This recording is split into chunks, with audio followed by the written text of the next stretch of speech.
There you go. Might look a little better.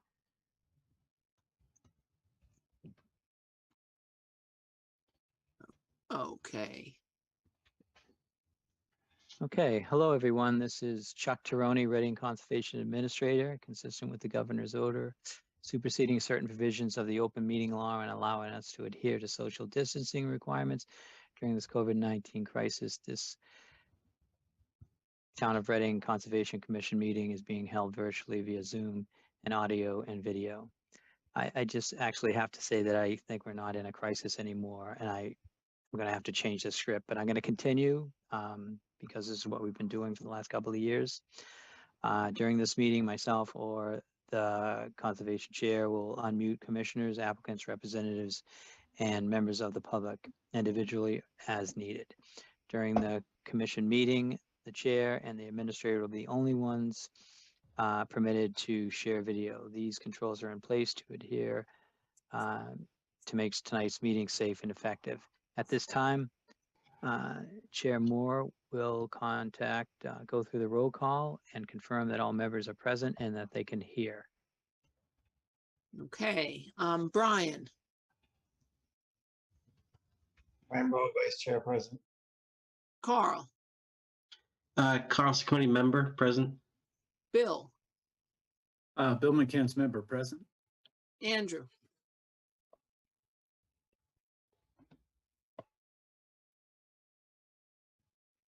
Wait a minute. Andrew, you need to unmute. Sorry, Andrew. I just realized what I did. You should be all set now. Thank you. Yeah, I couldn't unmute. Andrew Driven present. Okay.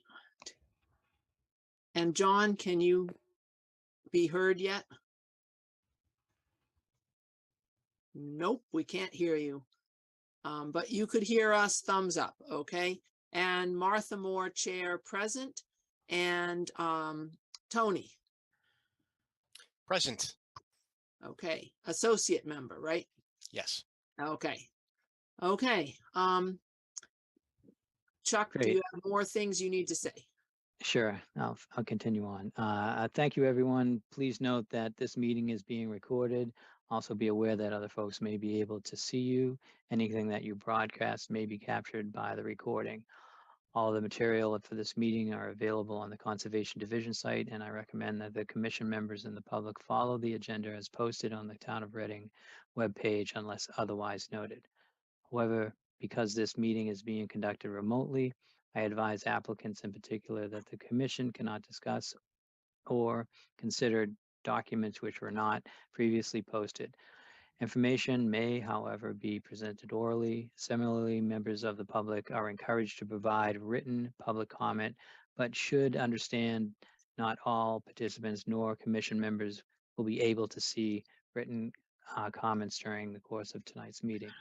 Before we get started on the agenda, I'm going to go over some ground rules for effective and clear conduct of our business and to ensure that accurate minutes are being taken. For any response, please wait until the chair yields the floor to you and state your name before speaking. After commission members make their remarks, and these remarks have been addressed by applicants, the chair will afford the public comment as followed. The chair will ask members of the public to identify themselves by name. Once the chair has a list of public commentators, the chair will call on each one and afford them 4 minutes for any comment.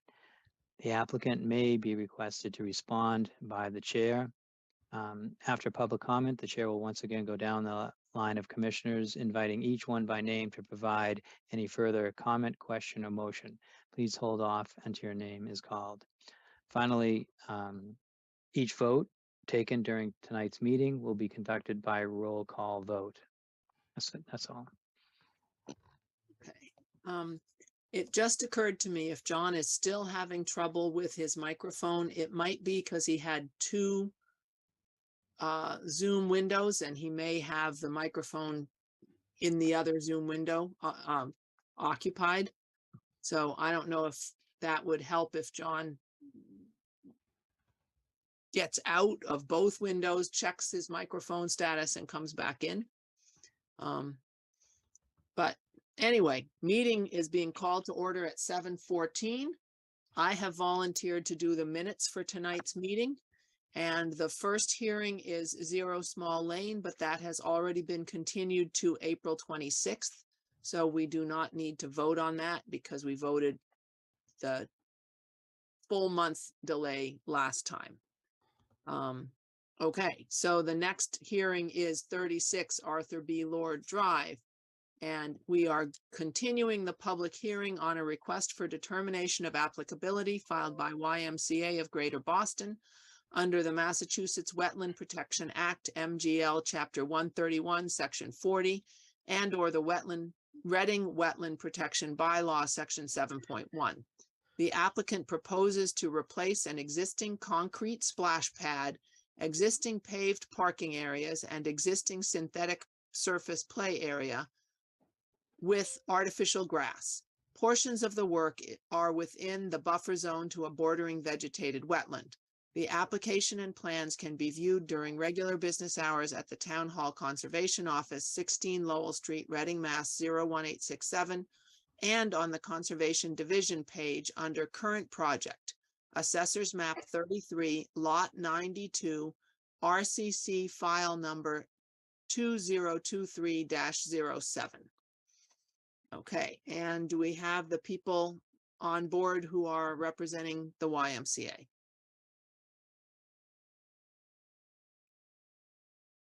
Yes, my name is Joe White. I am an engineer from BSC Group representing the YMCA on this project. Okay, Good evening, Chuck, Chairperson Moore, members of the commission. As you said, we were in front of you a couple weeks ago presenting this project to replace an existing concrete splash pad and synthetic play surface with some artificial lawn or turf product behind the existing YMCA building. We went through most of it pretty extensively at the last meeting. So I'm just going to share my screen just to kind of refresh everybody. And we did provide a response to a lot of the comments from the commission from our first meeting. Has everyone had a chance to see that response? It looks like everyone's kind of nodding. So can everybody see that okay? yes, that's Okay. up.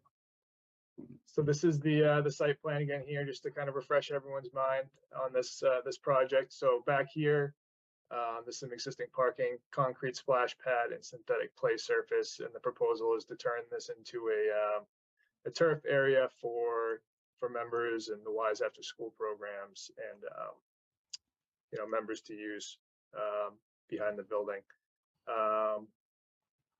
We would be altering one parking space, adding one parking space, removing 4, so you'd be losing 3 total. There would be a decrease in impervious area, and it is within the 100-foot buffer zone, which is kind of shown approximately here with this dashed line. I'm not going to go through all the comments individually because I think you've all had a chance to see them, but one of the bigger, I guess, more concerning comments from multiple members of the commission was about the sand infill and the potential of tracking that either into the building or into the parking area. So we did follow up with the turf company, Sinlawn, just to kind of get their take on that. And with the type of infill that's used with this product, it's a sand infill, not your typical black, crumb rubber. And it sits very low in the turf profile. So, if you're looking at this picture, the sand infill only takes up the bottom, essentially 10% of this turf profile here. So it's their, I guess, their belief that really it doesn't get tracked much at all. And for the estimated 15-year life of this product, they informed us that really clients don't have to refill the sand throughout the lifespan of the product. So we were pretty encouraged by that as far as, not potentially tracking sand around, whether it's into the building or into the parking lot. And, with that, I'd be happy to answer any other questions or go through any other of the specific comments that we addressed in that letter. Are there any members of the commission who have questions or comments?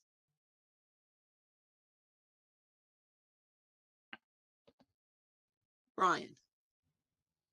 Yeah, I only have one really. It has to do with your memo. In which Yes. you responded to the points from last time. And the last question, it just ends up being too vague for my taste. I know partially it's because the question itself is somewhat vague. But you're saying that the applicant anticipates requiring that materials will be removed, won't be there for any significant time period. I wanted to say that they will be required to remove the material. And then I'd like to see a certain period.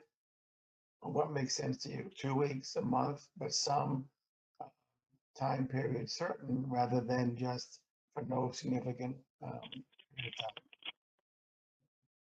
Yeah, I think that makes sense. And I did discuss that with the YMCA, and they're on the same page. It's kind of vague, I guess, because they don't have any, contract or anything lined up with a contractor yet. But I think in their agreement with whatever contractor they hire for this, everyone wants to get the construction materials out of there as soon as possible because it's taken up, parking spaces potentially, and they're already somewhat limited on parking at that site if you've ever been out to that YMCA. So I think they would be, amenable to, putting more specific language in there as far as how long construction I would materials just can like stay. I'd like to see that in writing, because I get Sure. that they haven't chosen somebody yet, fine. But Yep. they certainly can put in writing even now that whoever it is will be required to not keep the material. So Sure. with that, those two related points, that's all I have to say, Martha, so back to you. Okay, anybody else? Bill? Yeah, just to echo what Brian said and to assure you, Joe, this is really a very standard part of what we do. When there's any kind of just under the general category of construction activity of any kind within the buffer zone, we have a duty to make sure that the applicant is highly mindful of this. And so I just wanted to echo what Brian said about that's why we need a firm commitment, because Sure. we really have to send the message to whoever handles this down the line that this really isn't optionally. It's part of what the Conservation Commission is charged with doing things. Understood. Yeah, no, that makes sense to us. We've seen that before in the past with other projects, so that makes sense. So can we put a date in the order of conditions? Maybe within a month, if that's something that Bill and Brian and Chuck think is a reasonable time frame? Or should we make it shorter? That sounds reasonable to me, but I don't know how long the project is anticipated to last. So I don't know if a month is reasonable given that context. So Joe, do you have any sense of how long the duration of this project will be? Yeah, so I guess my initial interpretation of the comment for construction materials was everything out there that's being demoed needs to be basically removed, within a certain time frame. Is that what we're talking about here? Are we on the same page with that? Yes. So Yeah. I think it's acceptable to put some language in there. Materials have to be, demo materials have to be removed from the site at the end of each work week or something to that effect. I really don't anticipate things being stockpiled there very long. I'm just thinking it through. It's really just removing the concrete and synthetic turf area. And we can put some language in there that has to be hauled off site, at the end of the construction week or something to that effect, I think would be So would be I fine. at least would be comfortable with that language. So at the end of each week, it will be cleaned out if it hasn't been already, just in the normal course of things. What about you, Bill? You okay with that? Yeah, I would be. And I wondered if Chuck, as conservation administrator, could weigh in. Seems to me this is a very common scenario, and perhaps Chuck, given your extensive experience, there might be some sort of standard language that contemplates this kind of situation. So when we were talking about this, the cleanup, so we have standard language that says 30 days. And that's what you get. But I think where they don't have picked a contractor yet, and the approval would be for 3 years, maybe we could require a construction schedule once they receive, once they have picked their contractor, and with that, we would have some hard deadlines built into it where the project needs to be finished and things need to be cleaned up once a week, and that all the material is removed, at the end of each week, and then at the end of the project. I guess I would add to that, sweeping at the end of each day would seem to make some sense. But something like a construction schedule may get the applicant to the point where they're talking to a contractor. I think that would make sense for us. We'd be fine with, once we do help the client kind of figure out who they're going to use as a contractor, is providing a construction schedule and really get that all more in writing.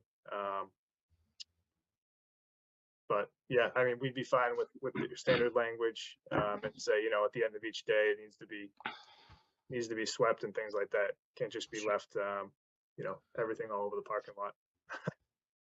Right. And Brian, I think this addresses that interest we have in having some structure here and having some certainty here, at least from my perspective. Yes, I agree. We can have that reviewed and approved by the commission at a meeting, or that responsibility can just be left with me with tonight's vote. It's up to the commission. I'm fine with it being you, Chuck. I'm fine with it being delegated to you as well. Yeah. Okay. Are there any other commission members who have other concerns that we haven't addressed yet?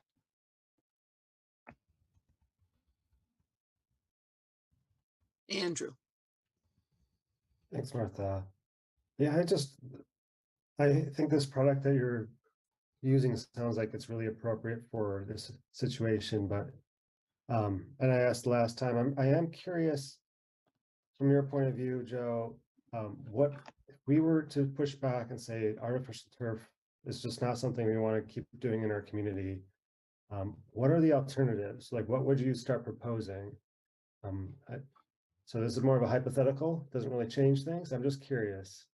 Yeah, so I think someone did bring up last meeting, could we just do grass there? And I think the issue with just doing grass there is it's such a small area that's going to have pretty, highly concentrated foot traffic if people are always playing on it and that type of thing.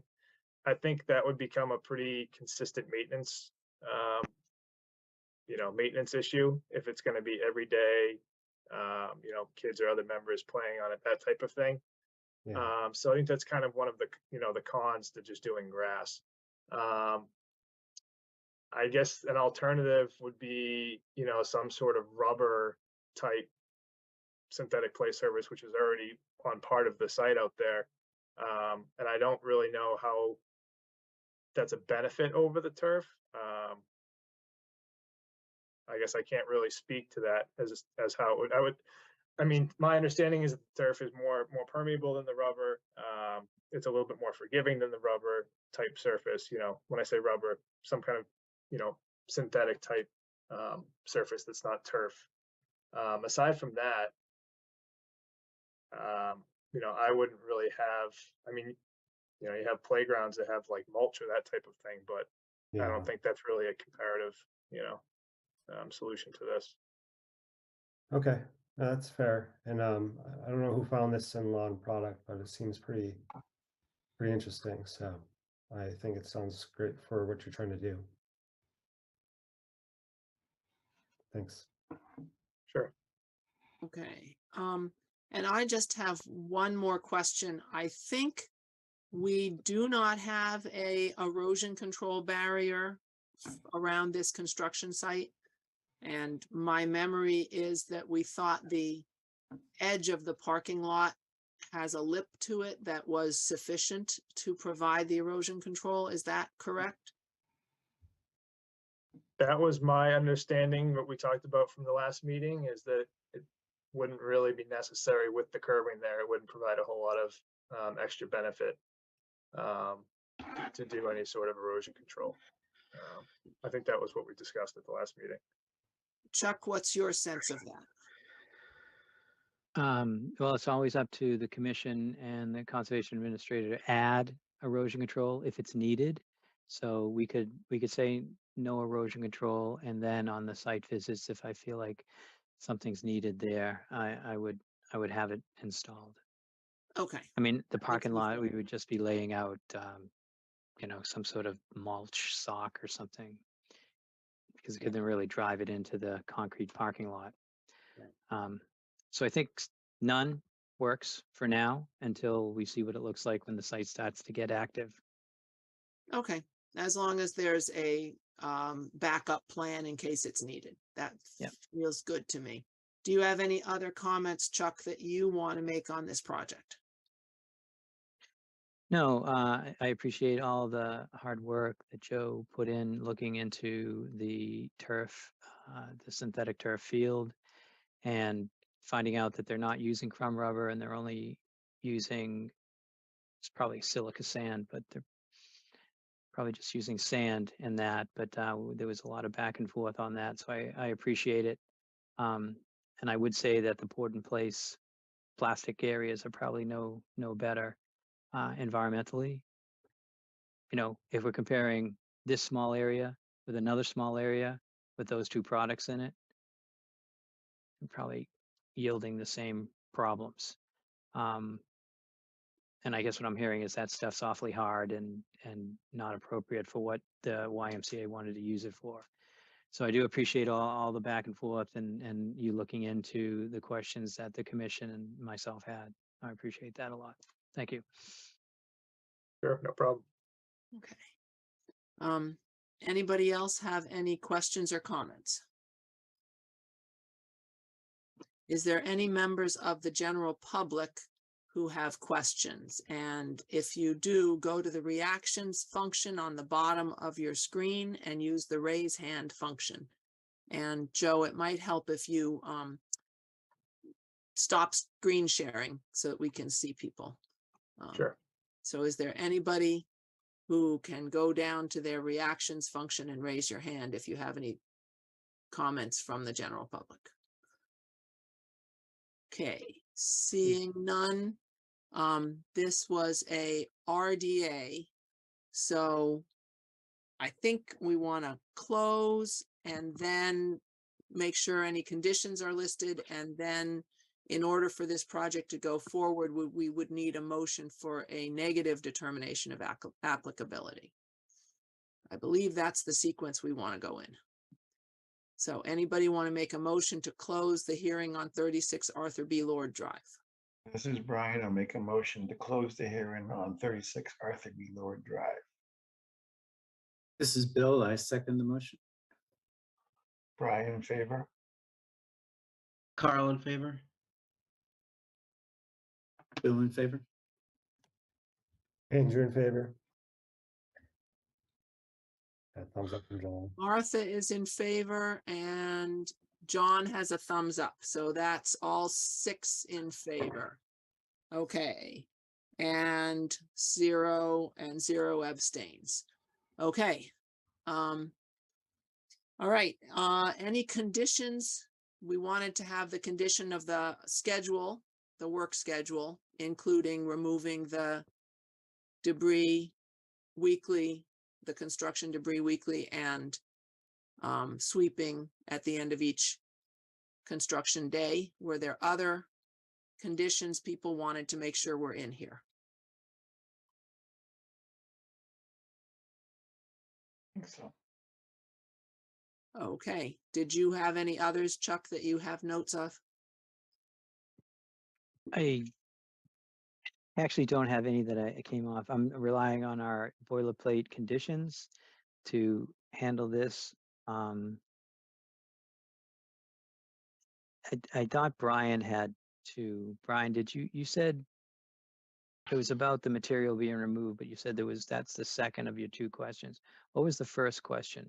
There were two questions with the language in the last response. One was that the applicant anticipates, and the second was leaving it for any duration of time. So it's 1 point is the applicant will require, not anticipate require, will require, and we agree on language for end of the construction week. Okay. Andrew, That's fine with me. is Andrew And- raising his hand? I am. Okay, Thanks, Martha.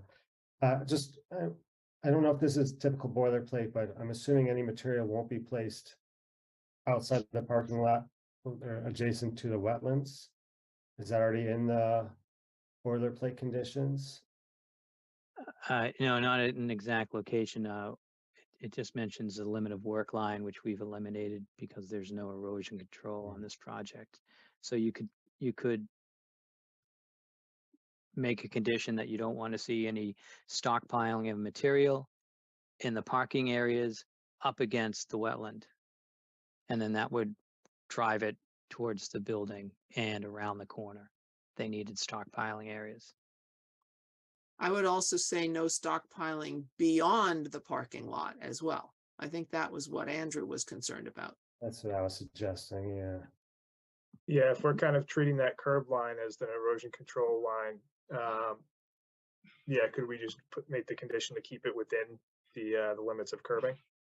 Can you put that, put the plan back up and show us what you're Yes. talking about? Sure. Thank you. I'm just thinking potentially like if they had to put some material over here, you know, while they're working or something to that effect, as long as it's inside the curb, you know, inside the parking area. If that would be amenable, assuming that it has to, you know, things can't sit there, it needs to be removed per our construction schedule, but Yeah, that's when I gave my suggestion, that's exactly the area I was going to eliminate from availability. But over here, the commission can discuss, well, I said all the parking areas up against the wetland would be okay, eliminated from that possibility. And then anything next to the project or around either side of the building seemed to work. And I think I, was listening to Andy because he didn't want anything over the curb, but to eliminate anything being in those parking areas would do that. Yeah, you were Okay. going further. Okay. yeah, I'm sure we could find another space that's, you're saying, so Chuck, you're saying like maybe over here or something's closer to the building? Yeah, yeah. Okay. All those Yeah, parking lots are available. Yeah. Okay, yep, I'm sure we can find something somewhere to make that work. Yeah, and just to add, I mean, right, if you have a pile there, it could easily exceed the height of the curb. And you have runoff and so forth. So I think Understood. that's in the spirit of what Chuck is talking about. Understood. Okay, so those are our conditions. So do we have a motion for a negative determination? This is Brian. I'll make a motion for a negative determination for 36 Arthur B. Lord Drive. Carl Sacconi, second. Brian Bowe in favor.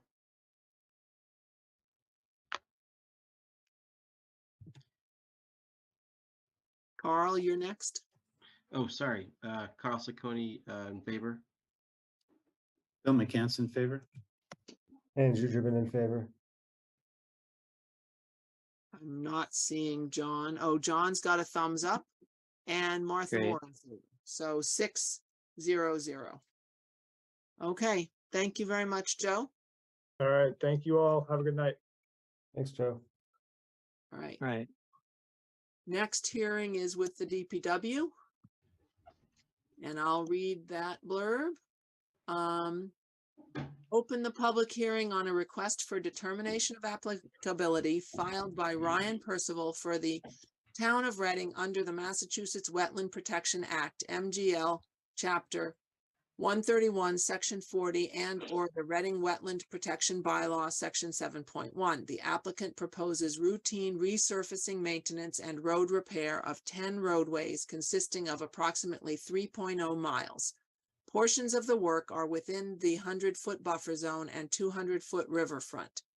The application and plans can be viewed during regular business hours at the Town Hall Conservation Office and on the Conservation Division page under Current Project, Assessor's Map, Various Lots, Various RCC, file number 2023-08.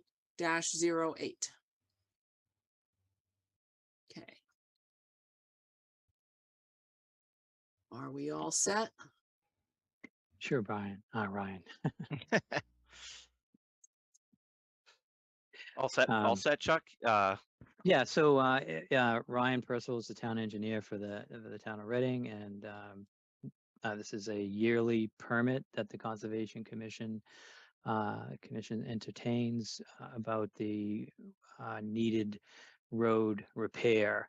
Typically, it's about 3 miles of road each year, and fortunately, every year since I got here, some part of that project has been within the wetlands and the 100-foot buffer zone or riverfront. So we've had someone from engineering here for many years. With that, knowing that Ryan's going to give us an introduction to his project, I'll turn it over to you, Ryan. Thanks, Chuck. I don't know how many years we've been doing this now, but it's been a while. What I'm going to do is I'm going to share my screen because I think we're having issues with that image that was attached to the RDA. Is that correct, Chuck? Okay, so I'm going to go ahead and share my screen here. Can everyone see that okay? Yes. Okay, excellent. So basically, what we had submitted over is really a template we've managed over the years between Chuck and myself when we drafted. There's a couple little typos I've noticed in here, but I think we can ignore them because they're sort of clerical in nature. But what I really want to do is focus down on the map, and I'm going to just get down to this map here. Oh, I'm sorry. Come on. There we go. So basically, we're going to be resurfacing around 14 roads this year. You can see them all on this plan here. However, there only are a few that lie within the buffer zone or within 200 feet of a wetland area. And that you can see, it's hard to see unless I zoom in, but that you can see on that purple area is what we buffer out. And that's what triggers what we send in on the RDA and what we also send out for notifications. In the milling area, and I can briefly go over the two types of work that we do. We do milling. We mill and overlay the road. That generally is, we go over the roadway. We basically grind off about 1.5 to 2 inches of asphalt. It's swept. The structures are just adjusted right there in place, and then we come back and we pave. So it's very minimal disturbance. And in that milling and overlaying, I think we have about 7 roads this year, and we trigger about 6 of them that fall within the area of concern. Primarily, we're looking at the area up in the Eastway area. You can also see a red road up there, which is a reclaim. But we have Eastway, Dean Road, a portion of Rustic, Gray Coach, Carriage Lane. Also down on the southern part of town, portions of Ash Street, which is this blue road here, trigger in that area as well. The second portion or treatment that we do under the road paving is reclaiming. That's a little bit more invasive. That's when a road has deteriorated beyond the point of milling off the top surface, the wearing course.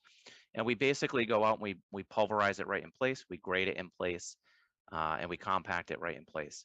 Any excess material is then hauled off site. From that point, we then go out and we do a full paving from binder course to top course. They all receive the same erosion and sediment control, silt sacks in all of the roads. We generally do it in every single road, even the ones that aren't triggered underneath this RDA. We street sweep, we clean out all the catch basins after we do our work, and anything else in between there, dust control, any other erosion controls that we need to put in place, silt sacks or anything like that. So the reclaim is in red, and you can see we only have 3 that trigger that. It's Cross Street, Indian Tree Lane, which is on here, and then one up and back up in this area that we were looking at before, which is the other part of Eastway, which is just fell in more disrepair than the other portion of Eastway. So that's generally what we do. It's worked out great over the years. We have Chuck come out during the pre-construction meeting.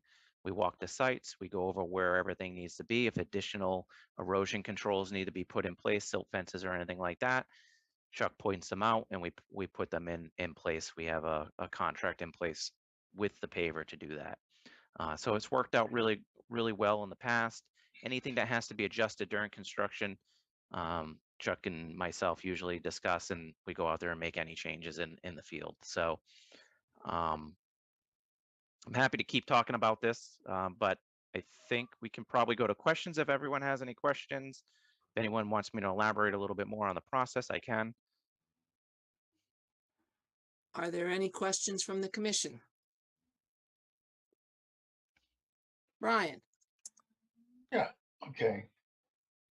So in the memo portion of your application, perhaps these are the typos you're talking about. There's a number of places where there's a number in parentheses. Yeah. Okay. I Yeah, would- so usually the way that's set up is when the number gets changed, it just changes the text. It did not do that in this case. So those are the That's ones I'm talking about. So you of course you caught them.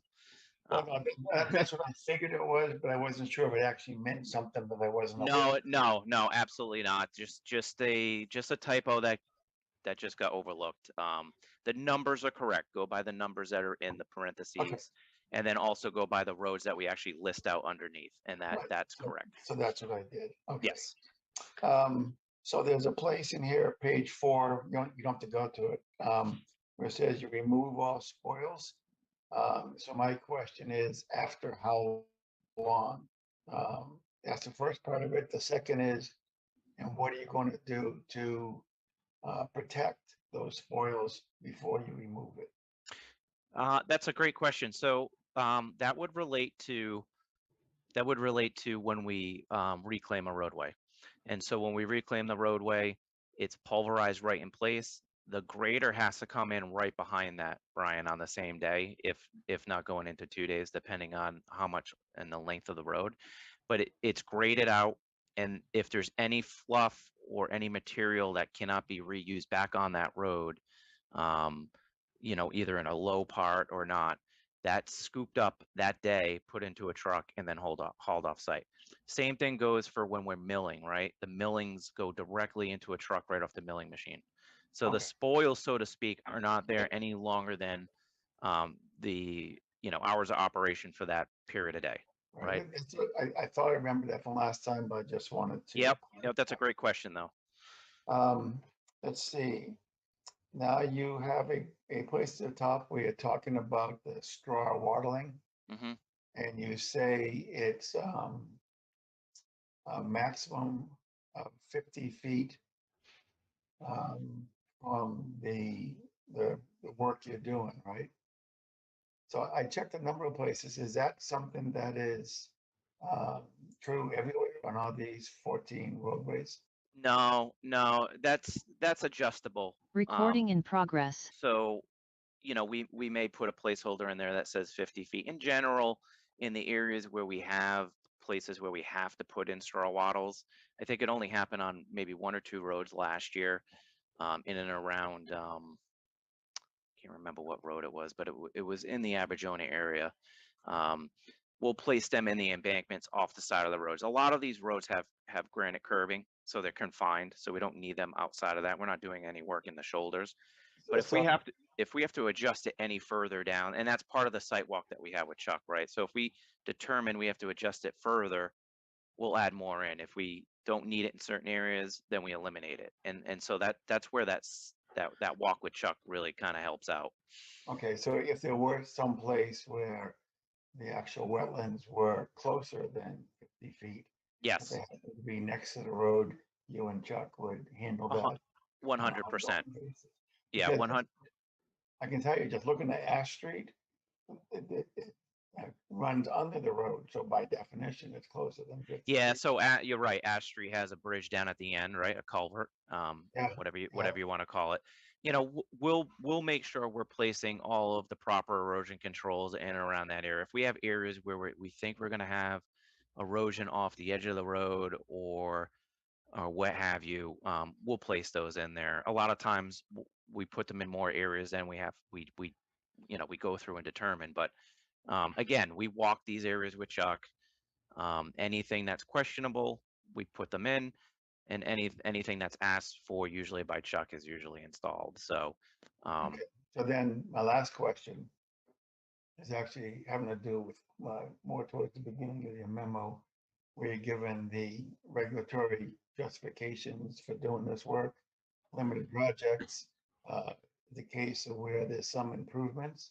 So what improvements are you making here that you're gonna use as a justification for this limited project? regarding the roadways, Oh, yeah. If you want to bring up your memo and just go near the top of the memo. yeah, no, I know what you're referring to. Okay. You know, basically going through and rehabbing a deteriorated road, bringing the road back up to a standard where we don't have crumbling of the roadway and washout and things of that nature. A couple other improvements. It doesn't happen in every case. Some areas we do place asphalt berm in, depending on what we have for erosion on the edge of the road. And then we also swap out different type of catch basin grates as well during these projects. A lot of times on these old roads, we may have what we refer to as old minor grates. They allow a lot of high flow that go in, but they also allow they break up all around the edges and they allow more dirt and leaf litter and things like that. And so we swap those out. Those are generally the improvements that we're making. Occasionally, if we have issues with flooding or puddling in certain areas, we'll install a leaching catch basin or something like that. So Okay, so those would be the improvements. the improvements are improvements to the disturbance that already is put in place. It's not an improvement to the habitat per se, not to the riverfront per se. No, that's correct. We're not generally working in the habitat or the riverfront. This is, a road that's already developed. So we're making only improvements to the roadways. Okay, I mean, I don't have a huge problem with that. It seems a little odd that you would take credit for reinvigorating a man-made structure as opposed to doing something positive for the habitat. Yeah, I mean, I'm happy to, go back over this memo with Chuck, and Chuck and I can, take a look at it and see what, what's acceptable in the memo and what's not, and then we'll go over it and we can make adjustments to that. I'm fine with doing that. Okay. I haven't said that, Martha. I'm all set. Okay. Anybody else with any comments about the roadway permit?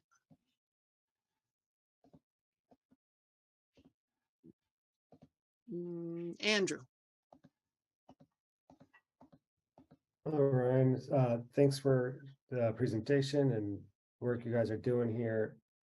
For me, the only question I have is also clerical, really. For some reason, when I look at the PDF on my screen, when I download the application, the map is hard for me to read. I don't know what happened to it, but I see yours looks much better.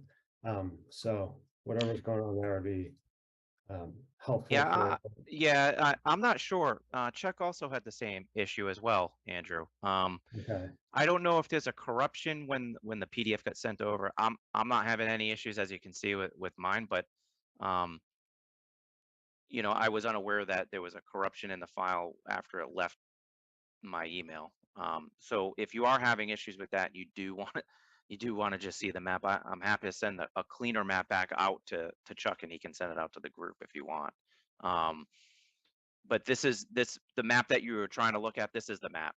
Yeah, I see it when it has all the good stuff. All the good stuff that you probably wanted to see. So are these these are just the roads that impact us, right? They're. that you No, guys are so looking at? nope. So the roads that you're seeing on here is the annual road paving. We generally show all the roads, Andrew, right? Just so it gives us a good opportunity just to get the roads out for the year too, for everyone to see too. This goes in our annual paving contract as well. So we utilize it for both things. And then the RDA and everything goes in there as well.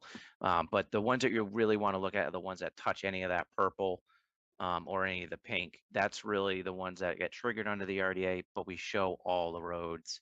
We put erosion control methods in all the roads anyway.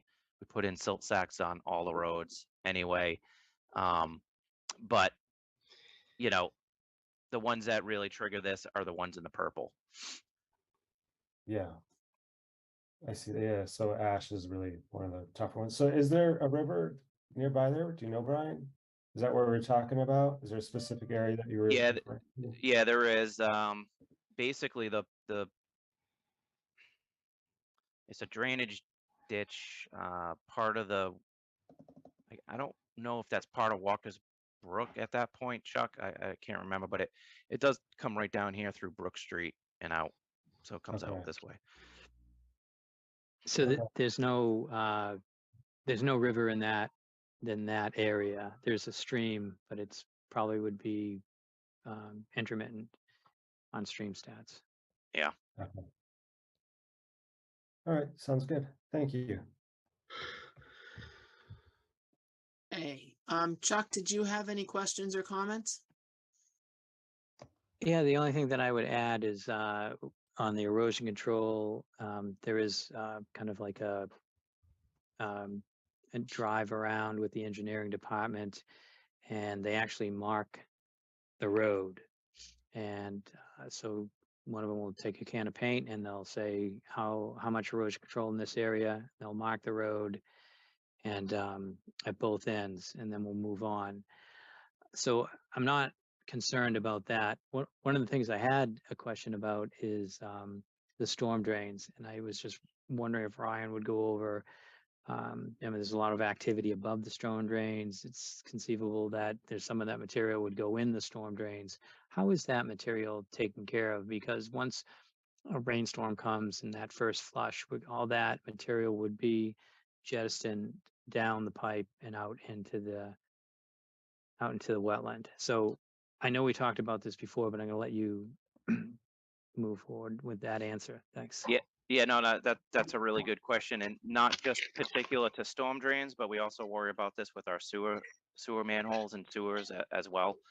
So like I had mentioned before, all the storm drains, regardless, get silt sacks, and for the reason that Chuck is mentioning, anytime we go by them, there's potential of millings or anything like that to fall in. So the silt sacks help for that. Those silt sacks are then pulled out, at the end of the project. And if there's any debris that has fallen in during the process of pulling those out, it's backed out. We use the vac trucks to back them out. Now, similarly, the same thing goes for the sewer, sanitary sewer. I know you're not really concerned about that under this, but we also have the same concern that debris falls in. So we have a vac truck. The town has 2 vac trucks, so we vac these things out if need be. And if any debris or anything, a brick or anything falls into these catch basins, it's all handled and backed out.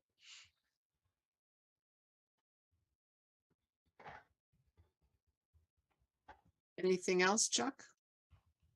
The only thing I would add to that is I think the town, and I don't know, is this policy still going where you have someone backing out the storm drains as part of just daily and weekly work? So throughout?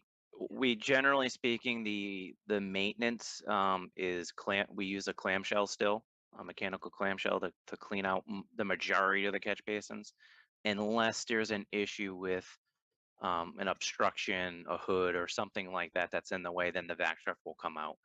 In the sense of, if we drop debris or anything like that in, or a brick, it's easier to get it out a lot of times with the vac truck and a lot faster. So that's why you'll see that come out as opposed to the clamshell. But yeah, we usually go through,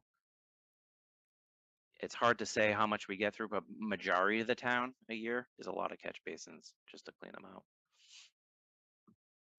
Yeah, so that's pretty good. And so even outside of these roads are getting worked on, the storm drains are being cleaned out Yeah, it's probably part. once around town every 2 years.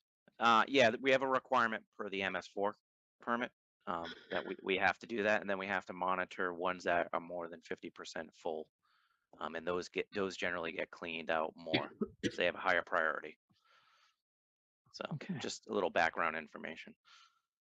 That is helpful, and it certainly sounds consistent with all the guidance given in the Mass Stormwater Handbook in terms of using different techniques to do the best kind but least disruptive clean out of drains and so forth. So really appreciate you going over that.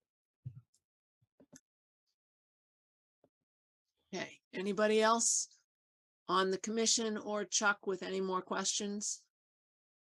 Okay, why don't you take down your map, Ryan, and we'll Yeah, check sure. for if there's any members of the audience that have questions. Anybody raise your hand using the reaction button at the bottom of the screen? Okay, seeing none. Can we close the hearing? This is Brian. I'll make a motion to close the hearing on the Town of Reading Road Management Plan. This is Bill, I second. Brian Bowe in favor? Carl Ciccone in favor. Bill McCance in favor. Andrew Driven in favor. Martha Moore in favor, and John Sullivan has a thumbs up, so that's 6-0-0. So now, this is Brian. I'll make a motion for negative determination for the Town of Reading Road Maintenance Plan.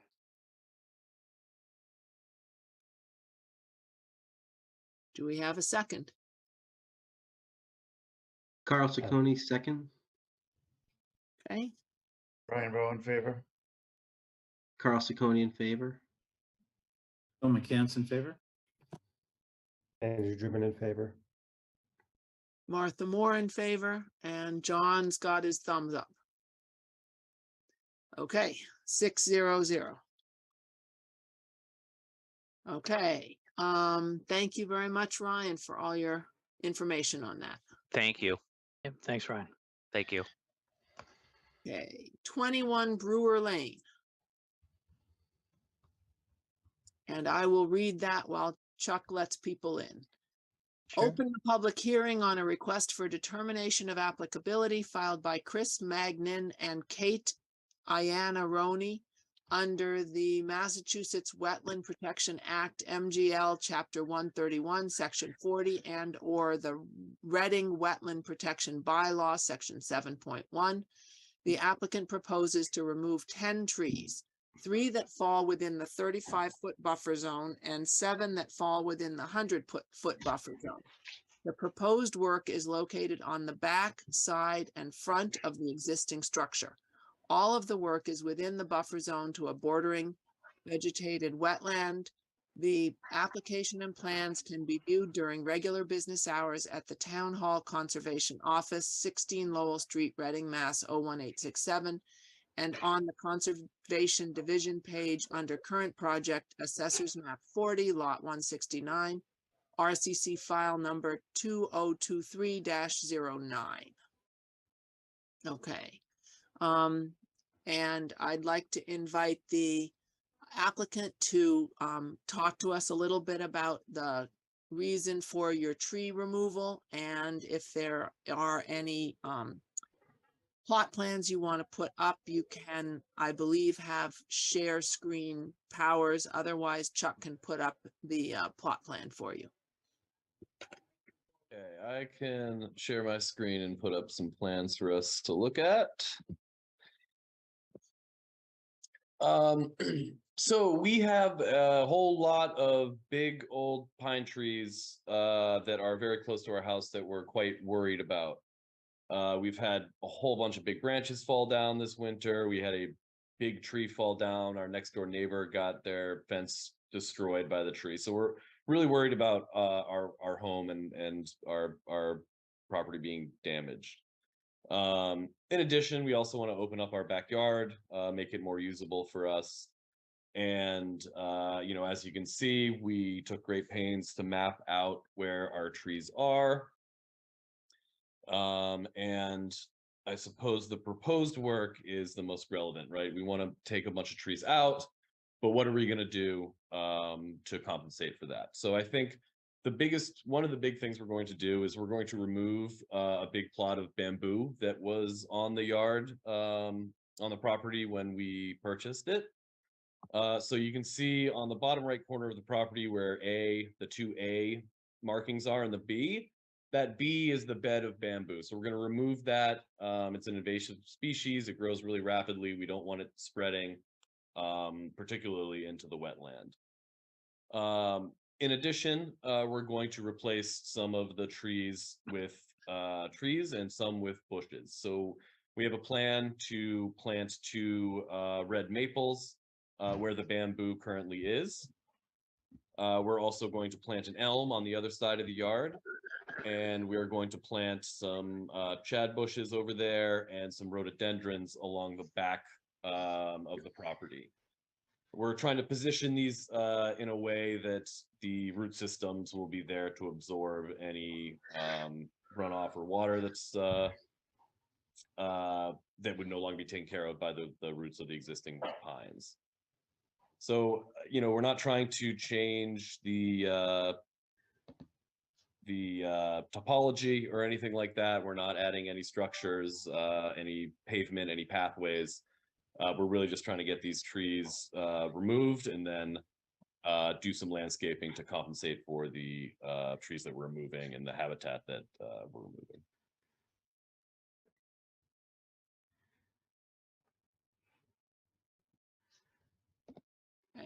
So it looks to me like you are planning to plant 3 trees and 8 shrubs. Is that correct? Correct. That is our proposal.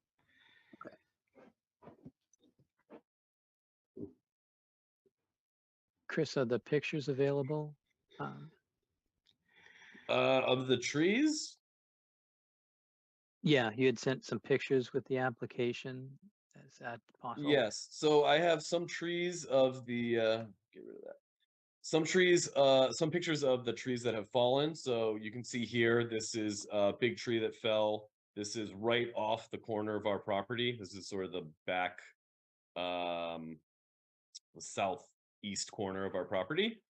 So this tree fell across our neighbor's fence, and you know, only maybe 10 feet from their garage. And we also had a bunch of branches fall down in the front that you know, weren't really a risk to the house at the time, but it's, you know, these are the same trees that we're trying to get rid of. So we have a big pile of branches in the front yard right now that we'll have to clear off this spring. And we also have pictures of the trees themselves. Tree images. There you go.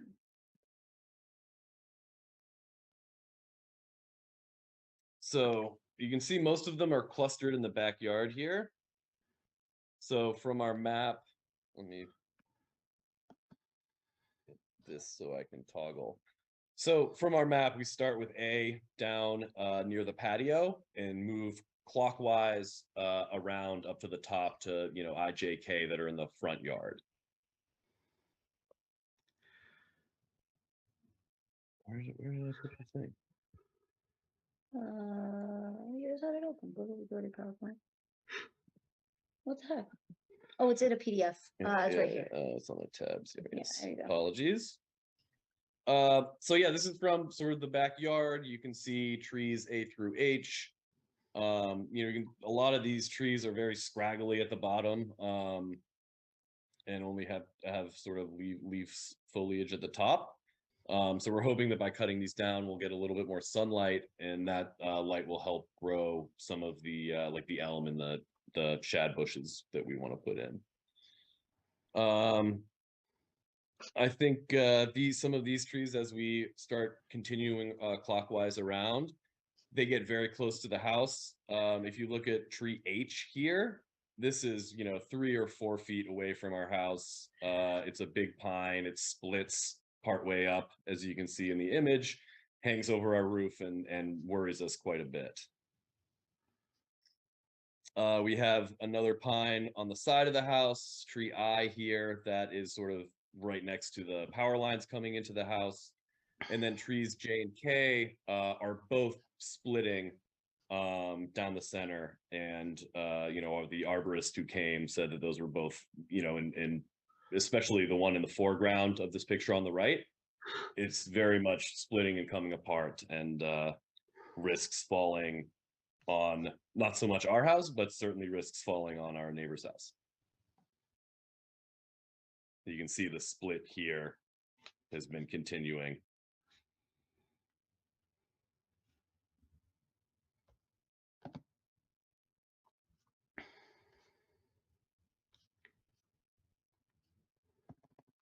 So yeah, that's our plan.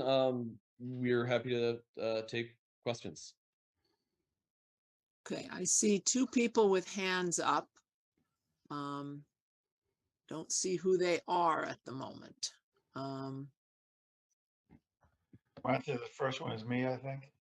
Okay, And I just wanted to say first, before we get into this, that these applicants are my next door neighbors. So I want to disclose that and to say that I can be objective about this hearing. okay, Brian, go ahead.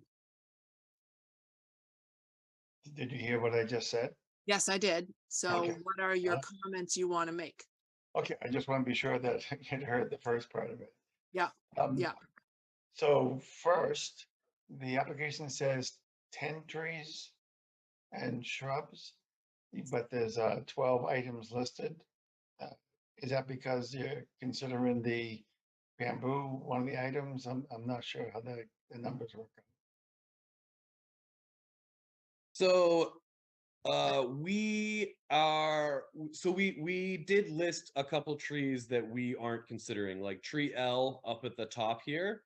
That is not considered in the buffer zone. It was just something we were considering as part of this work. Okay. So I that, see. maybe we should have left that off. Yeah, And I I did the know math, I one came of up the with 12, trees so in I the was wondering. backyard, I believe tree B is a dead tree. That needs to be removed anyways. Okay, so actually Andrew and I went by this afternoon, actually shortly before you came home, by coincidence, I assure you. And we looked at the trees and some of them, you have a lot of them that are multiple leaf. That is true.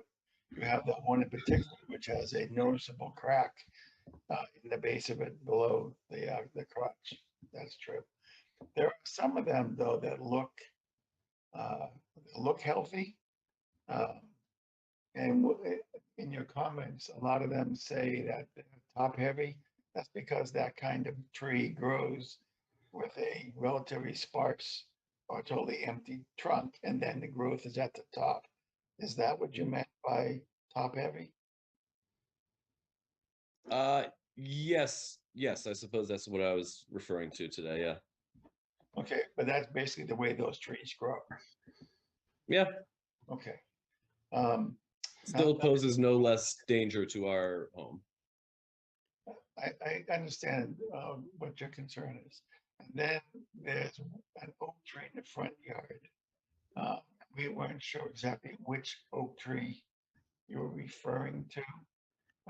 Can you? So, right, that oak tree is tree L. That's the tree that we do not consider within the buffer zone.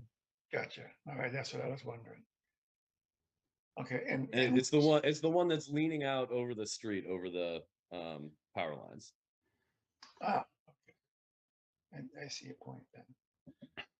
So that's kind of one of the reasons we wanted to take it down. We don't want it falling on the lines. Okay, then for the moment, Martha, I'll pass it back to you. I may come back depending on what the other commission members have to say. Okay, Bill's got his hand up. Bill? Thanks. And thank you for the information and the site visit. So I'm looking at Reading's replacement tree and shrub schedule. There's this idea that if you're going to be removing a tree, as you're probably familiar with, that there's an expectation about replacement ratios, and in situations where you can't do that, there's other options that enable Reading to not have a net loss of trees. So to help me understand how this all works out, it'd be helpful to know the shrubs you're planning on putting in, how large will they be? The reason being, if it's a large shrub, 5 to 6 feet in height or greater, it's 2 shrubs per tree removed is considered a replacement ratio. If it's only going to be up to, say, 3 feet in height, that's 3 for each tree removed. So for the commission to just sort of understand what the trade-offs are here, and understanding of the bamboo, removing that invasive, that's obviously desirable, but we really do have to think about the replacement ratios and so forth. So if you could just start by telling us about these shrubs and how large are they expected to get over time? Yeah, so I believe the shad bushes are supposed to grow quite large, and I believe we picked these off of the list. Yeah, these were listed under the large shrub replacements, both Yep. the rhododendron and the shad Right, came from the list. right. I'm not questioning that. It just didn't happen to be in your written presentation. So again, this is just the back and forth with Right. questions. Okay, so the Yeah, idea is, go ahead. Like our intent was to draw from that large shrub bush, yeah, or Right. that large shrub list. So if we do that, unless I'm miscalculating, we still come up with an equivalent of 7 trees. And other commission members can weigh in, of course, but and I mean, there's ways to address that, of course, the voluntary shade tree fund and so forth, but I may have missed something. Perhaps you thought you put everything together, you're replacing all 8 trees. And if that's the case, please feel free to explain that. Yeah, so we're aware that our ratio was a little short. We were hoping that we would get some credit for removing this bamboo that we know is problematic. Right. It's something that we're going to try to replace it with trees, but it does get rid of some of the privacy that we currently enjoy. Yep. So we were hoping that between that and any recommended donation to the tree fund, we could come to a place where we're all happy. Great, that's helpful. I thought that looking at your package as a whole, that's where you were going with this, but it's helpful to have you articulate it. Thank you.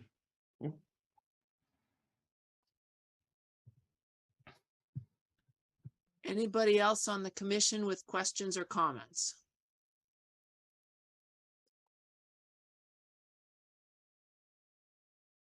How about Chuck?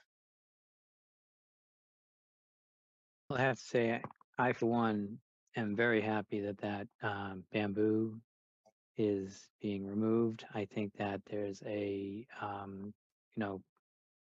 guess in the current owners, very responsible people, probably would never let it migrate into the wetland area, but I've seen this happen before. People move on and the stand gets huge. And once it gets beyond a certain point, the tubers are not able to be taken care of by a single home or a single family. So there's probably a little bit of expense there too that I want the commission to understand. I mean, they certainly could get a backhoe and dig up that area, but I'm sure that's not what's going to happen. So there's some expense associated with that. I think that's on this site probably the second biggest thing that's happening. And obviously we're talking about the trees that are coming down. I've been to the site and I know that this is a project that I actually had I had the responsibility to go out when the contractors were there and to let everybody know that they can't proceed with this project because of where it's located and how the Conservation Commission hadn't been notified. And, you know, Chris had just, I think he was there working in the basement. He came out and talked to me, and we kind of went through all the project, and it's taken a little bit of time, but we got our application. And I think for the most part, where those trees are, if you've been to the site, they are very close to the house. They're pine trees, and there's an issue with pine trees and snapping and things like that. I think that what I've seen is Chris has done his due diligence on this. I like the replacement a lot. I like the bamboo being gone, and you know, again, those tall trees next to the house could be an issue at some point. These are a lot closer than trees in the past. They're not. I don't even think they're 20 feet away, and some of them may be even closer than that. And they're towering 80-foot pine trees. So I think this is a good project, and this is a good way to support the tree replacement policy, adding in the invasive removal. So that's all I wanted to say. I don't have any direct questions. Thank you. Okay. Andrew. Thank you. So, Chris, these are very nice drawings. So thank you for that. It's good to see some quality hand-drawn plans. So my comments are following on just what everyone else has said, really. Bill was asking about the tree replacement policy and the math behind it, which, you know, we've talked about this a few times, but it's always a little funky. I personally would like to see another tree planted up front where you're removing a couple of the trees. I know that's on the outskirts of our purview anyhow, but just in terms of where, if we were to ask you to put another tree, I think that would be a nice place to try to find one. And in the backyard, there's a lot of rhododendrons. You must like those. That's up to you guys. So that's fine. And I love that you got an elm in there. You don't see people planting elms too often anymore. So yeah, I would just like to see maybe one more tree. I didn't realize when I saw the site, I saw the bamboo looked pretty well contained. It didn't seem like it was an issue, but Chuck's more familiar with where, I mean, I know bamboo grows like crazy, but it didn't seem like it was invasive per se. But if you guys want to get rid of that per Chuck's request, I'm all for it. And yeah, the two maples seem fine there. They're maybe too close. I don't know if someone else might know the proximity of those two. But anyhow, it's really, to me, it's just about maybe getting one more tree in and reconsidering maybe the closeness of those two maples. And I understand the fear of the trees. I mean, driving by as just a bystander, they look like, you know, as Bob Ross says, they look like happy little trees just doing their thing. It looks picturesque and nice as it is. So, and they've been there for a while, doing their thing. So it's always a little sad to see them go, but they had a long, happy life. So maybe it's time to bring in some new tree life there. Yeah. Okay. Is that it, Brian? That was me. Wait, Yeah. Andrew? Yeah. You're all set, Andrew? Okay. I also went by and took a look at the property, and nobody was home when I knocked, so wandered around the yard and checked out the trees with the map that you provided. I'm looking at your plan, and it looks to me like you've drawn in 100-foot buffer zone line, and J and K are actually just outside that 100-foot line. Is that an accurate line or just an estimated line? Well, that is an accurate line based on the line that is drawn on the map that was provided to me. From what I understand, that line is not that accurate anyways. Okay. So I was doing the best I could with the information given to me. We, as part of this proposal, tree J, because it was right on the border, we included that in the buffer zone. K was far enough outside that we didn't think it was a problem. Okay, which means when you count up your 10 trees, it sounds to me like K is one of the 10. So if K is actually outside the buffer zone, then you're really only talking 9 trees. Because the dead one doesn't count. Correct. So, you know, when we're comparing how many things you're planting and what your mitigation is for the tree removal, if the line is accurate, I would say K probably doesn't need to have replacement tree for it because it's not within our buffer zone. So when I was out also- there, oh, Yep. sorry, I just Go wanted ahead, to, Chuck. on that point, when I was out there during my initial visit, we did pull a tape and those trees are out from my recollection and I see them on the plan, so I agree with that plan. Okay, Okay, so you agree that those are actually technically not in our jurisdiction? that's Yeah. right. We pulled the tape when I was out there on the initial visit when the contractor was there to take down the trees, just to make sure that we understood. We're trying to figure it out if there was any work that could be done that day. And so I was looking for the 100-foot, the end of the 100-foot buffer zone. I remember those trees up front would be outside of it. So Martha, how many trees does that leave then? 8? It's, if you don't count J, then I call that 8 trees. And I thought that was consistent with the description of work. The description of work talks about 8 trees. So I appreciate these clarifying questions, Martha, but that's where I thought the number 8 came from. And now Chuck is talking about them doing a tape on site, so it seems consistent. Right, but the statement I just read, number 4, 21 Brewer Lane, Assessor's Map 40, etc., says remove 10 trees, 3 that fall within the 35-foot and 7 that fall within the 100-foot. But that's actually 3 within the 35 and another 5 within the 100-foot. And then 3 more trees that really aren't in our jurisdiction.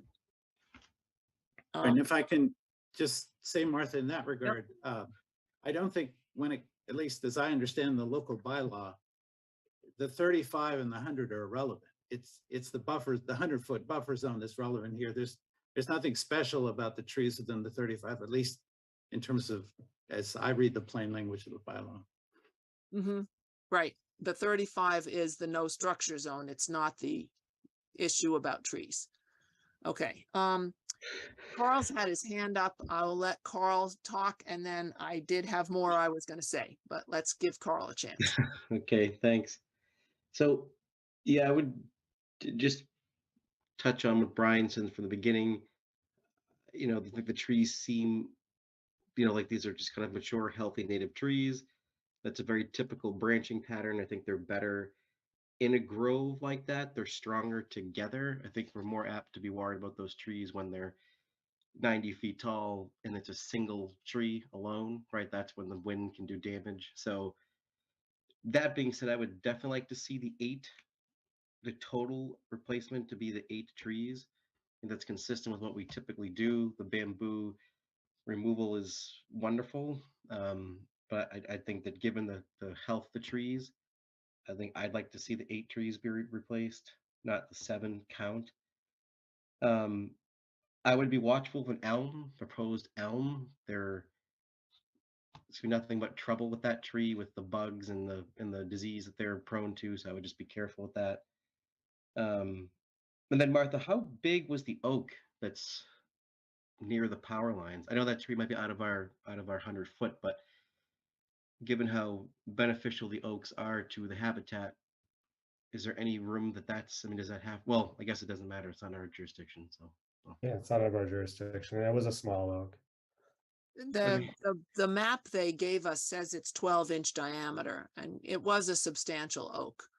I mean, it is a substantial oak, but yeah. Yeah, we would be outside our comfortable leaving jurisdiction. that tree. The only reason we wanted to remove it is because it's hanging over the power lines, and at some point that's gonna knock out probably not our power, but the neighbor's power.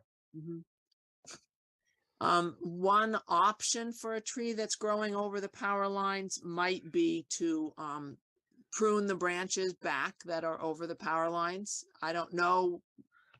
You think it's too much that way? Yeah. It's at a steep angle, so it's, you know, like the trunk is hanging over. Yeah, I didn't look closely at it because I knew it was outside our jurisdiction, but I think I agree with you that it was a very diagonal tree. Okay, Mhm. great.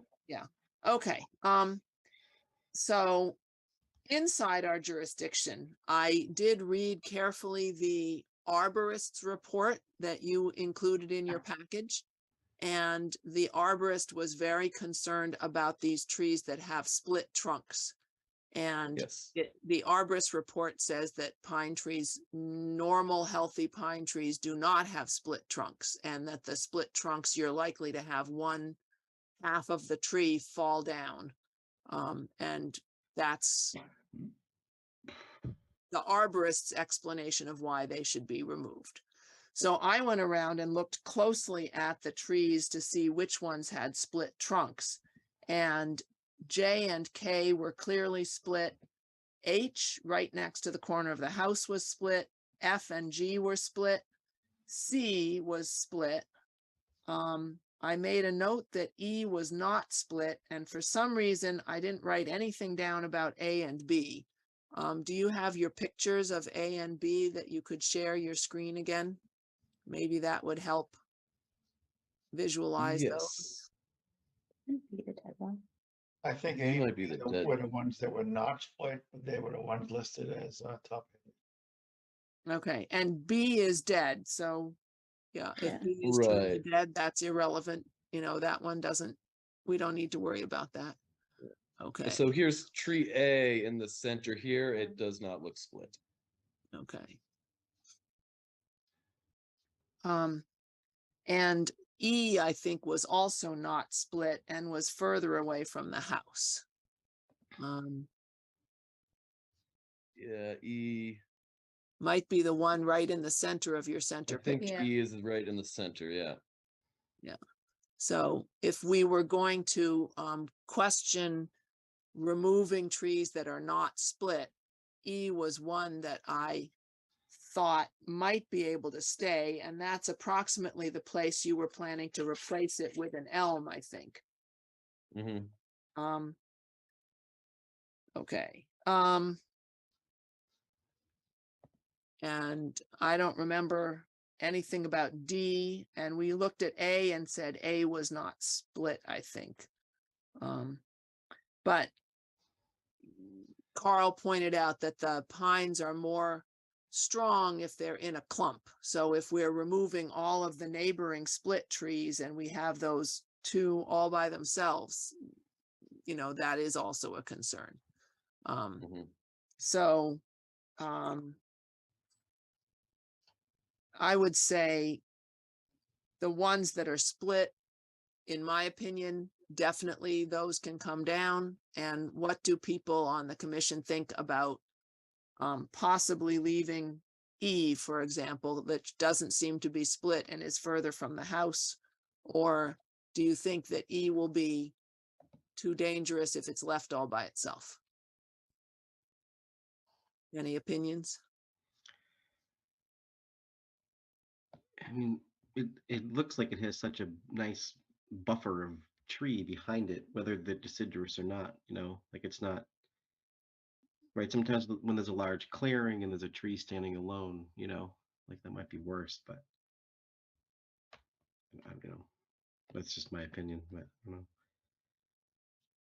And just to weigh in, I see what you're saying, Martha, but again, the tree by itself, I come back to the closing line of the arborist, because of the structural defect of those trees. You've talked about those that have visual ones, and proximity to people and properties. My opinion, the trees are hazards and should be removed.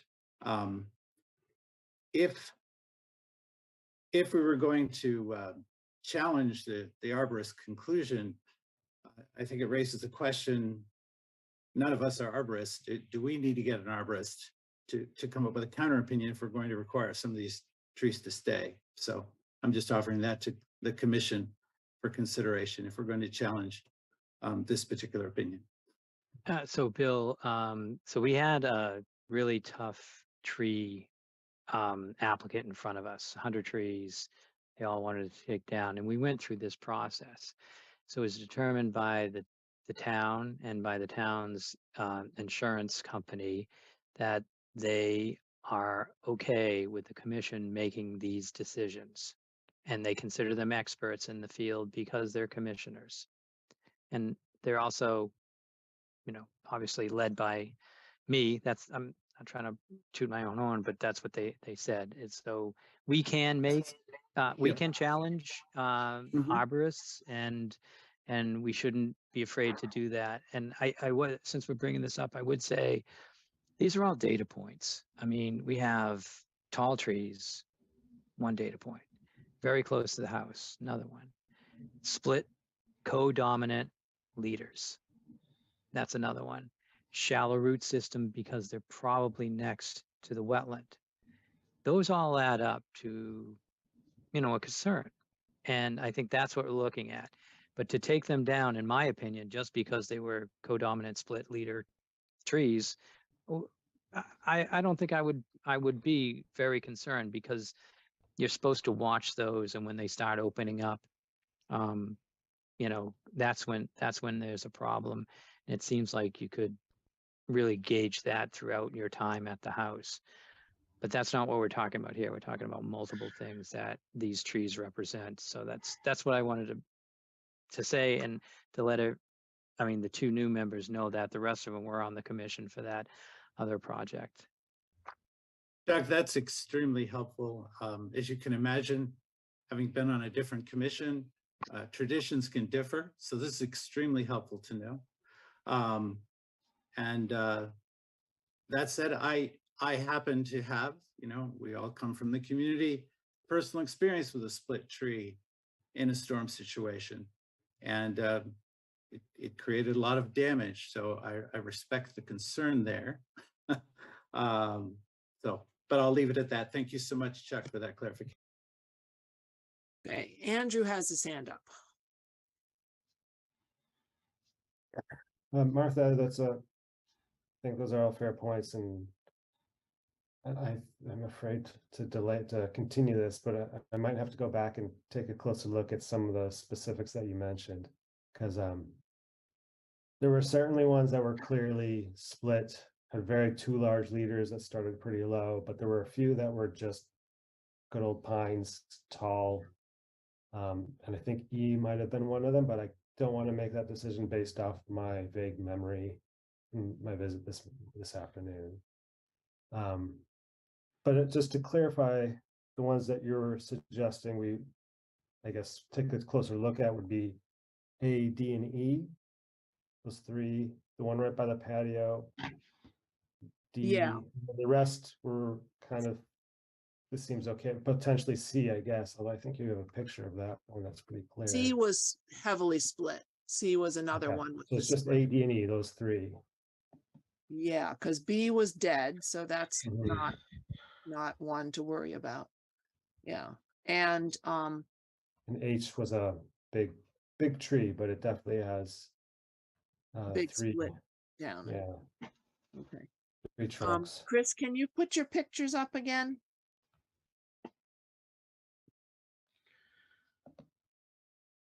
Yeah, I was looking at my pictures and I don't have a good one. All right, we wanted to look at Okay. A, D, and E. A.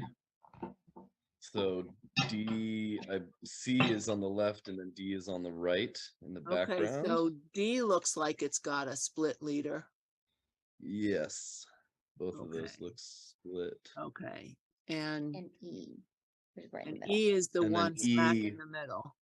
Correct. Okay.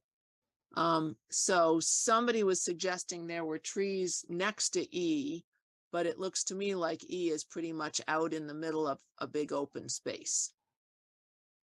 Do you have any other pictures with a different angle looking at E?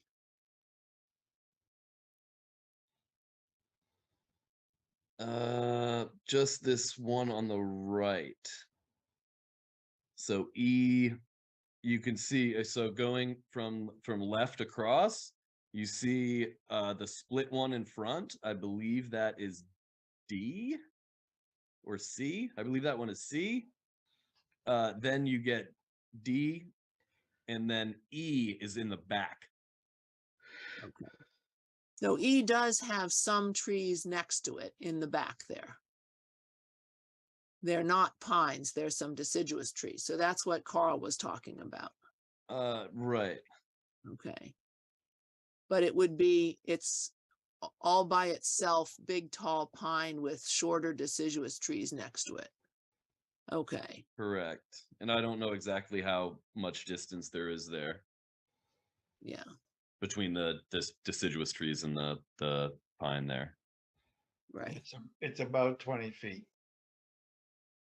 It's about 20. Okay, so they're Okay. that And is off on its that own a little bit. tree, if it fell toward the house, it's definitely tall enough to hit the house. I did a quick yeah. little measure and it, yeah. Okay. Have you considered the possibility of leaving any of these trees, such as maybe E, as a 10 to 15 foot snag rather than cutting it completely down? Because that is one of the options that we have, and that leaves some wildlife habitat available. Right. So we were hoping to, replace especially that tree in the back with that elm that we wanted to put there. Okay. Yeah, Instead and of leaving a large stump. okay. And Carl was mentioning about elms, and I think what he's referring to is American elms. Is that what you're planning to plant, or a different kind of elm? That was our plan. That's what we had selected off of the approved plant list.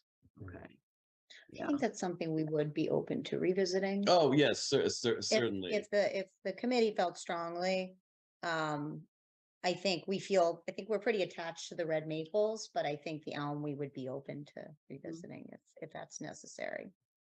Right. I agree with Carl that American elms are prone to Dutch elm disease, and you'll find that you're not going to have a lot of success with that survival of that tree over the 100 years you want it to be there. So Yeah. an oak or maybe a slippery elm might be less Dutch elm disease prone. You want to look into something like that. If you really wanted elm, maybe not an American elm.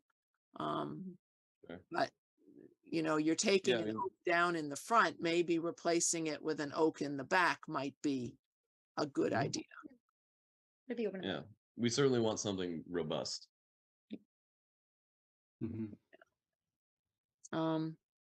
And can you tell us a little bit about your plan for the bamboo removal? Does it involve any herbicides, or is it all mechanical? I was planning to do it all mechanically. It's in a nice raised bed right now. So we should be able to get in and pull out all the roots as well as the shoots. Okay. Good, because that is right next to the wetland there. And somebody was mentioning that they thought maybe your two red maples were kind of close to each other in that place where you're taking the bamboo out. If you moved one closer to the corner of the lot, that would fill that shade need that has suddenly gone away when that giant 3-trunk tree fell. So, pulling it 5 feet closer to the corner than your drawing might be a appropriate solution to that. Yeah, absolutely. that's I think we're definitely going to enlist some help on the spacing the plantings properly and everything like that. Yeah. Okay. All right. Any more questions from commission members or from Chuck? I had some clarifying questions that I wanted to ask. I believe I remember seeing the patio. Is that in place? Or is that part of this? So this application only has to do with the tree removal. Okay, Correct. that's all I needed. Thank you. Okay. Anybody else? All right. Are there any members of the general public here who have questions or comments? If so, use the raise hand function under the reactions at the bottom of your screen. Okay, seeing none, do we have consensus on what we want to do here? And does somebody want to make a motion? And this is a request for determination of applicability, so we would First, I'll make- close and then we would want a negative determination to allow you to go forward with your project. Okay, so this is Brian. I'll make a motion to close the hearing on 21 Brewer Lane. This is Bill, I second. Brian Bowe in favor? Carl Sacconi in favor. Bill McCants in favor. Andrew Driven in favor. John Sullivan has his thumbs up and Martha Moore in favor. So that's 6-0-0. Okay. And So conditions that we would want to include in this. We talked about asking for one more tree and Andrew suggested one more tree out front. And that would bring us up to equivalent of 8 trees. Do people want to take that suggestion from Andrew and ask the homeowners to put one more tree somewhere in the front yard? I would like to. I just like the shade. Chris, and I forget your name. Are you game to put one more tree out front? Or are you hoping to not have to replace those trees out front? We were hoping not to have to replace those trees out front. We have a lot of trees out front already. You know, I think we're replacing 7 out of 8 and we're removing the bamboo. That seems like a pretty good deal to us. Okay. Anybody on the commission think that's going to be a deal breaker? I would like to see 8 trees to be replaced in terms of whatever our tree policy. I'd like to see it to be met. There's a lot of trees being removed here. You're asking a lot, and I mean, you don't have to put it in the front, put it where you Right. see fit, but I would like to see one more tree and not 2 shrubs added to the proposed plan. Can I ask a question? Brian, Yeah. did you make a motion? I made a motion to close the hearing. I did not make a motion for a negative Okay. determination. Right. So we're just discussing possible conditions. We haven't got a motion on the table yet. Thanks. So I agree with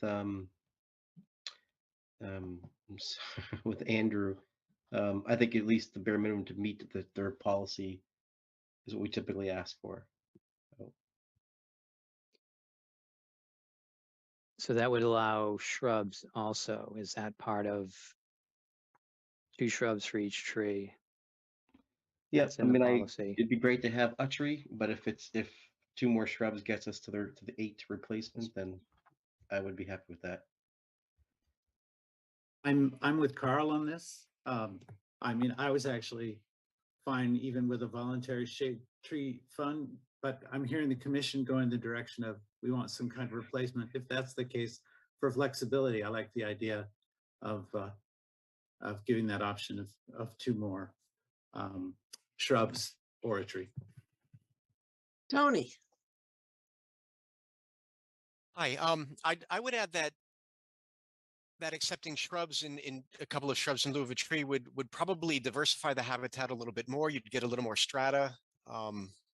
It'd just be a overall maybe a healthier, more attractive habitat for the area. okay. Since they have a lot of trees already, what about 2 more shrubs in the front yard? Because you're taking So- down those trees out front, and then you've got a lot of trees in the front, but maybe you don't have so many shrubs in the front. Mhm. We could- That's frankly kind of something we were planning to do anyways, put some shrubs in the front. We just didn't make it part of this proposal. So two shrubs in the front would be perfectly fine for us. Would that work for you, Andrew? I know you preferred a tree, but would you be willing to accept 2 shrubs? I would prefer trees, but yes, that is within our tree policy, so that is acceptable. And just a suggestion, there are trees that don't grow quite so big that people tend to like, that are native trees, like a native flowering dogwood might be a tree that might be an option that you could consider. Mhm. So we could give you that condition, could be 1 more tree or 2 more shrubs, and you can go back to the tree list and think about it. Sure, that Yeah. sounds great. Yeah. Okay. All right. Any other conditions we needed to add in here? We talked about the bamboo being removed mechanically, not with pesticides, herbicides.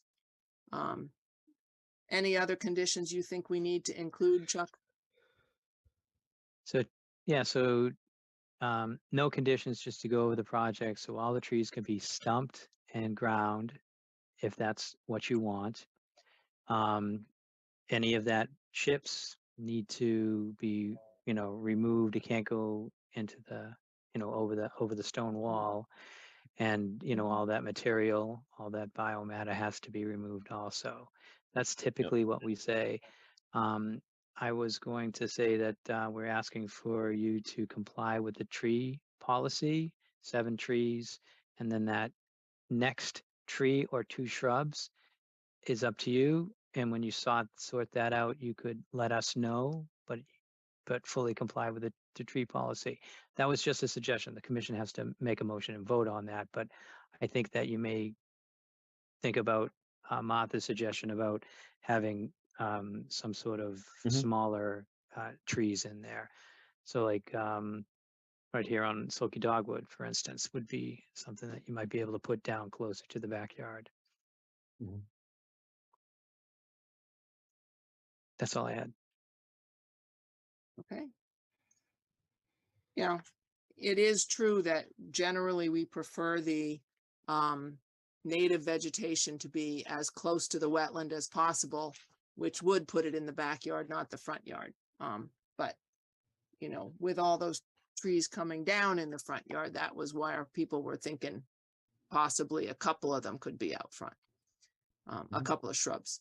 Okay, so I think everybody understands what has been asked for. And you guys, that sounds good to you? It's gonna work Yes. for you? Okay, work. so do we have a motion?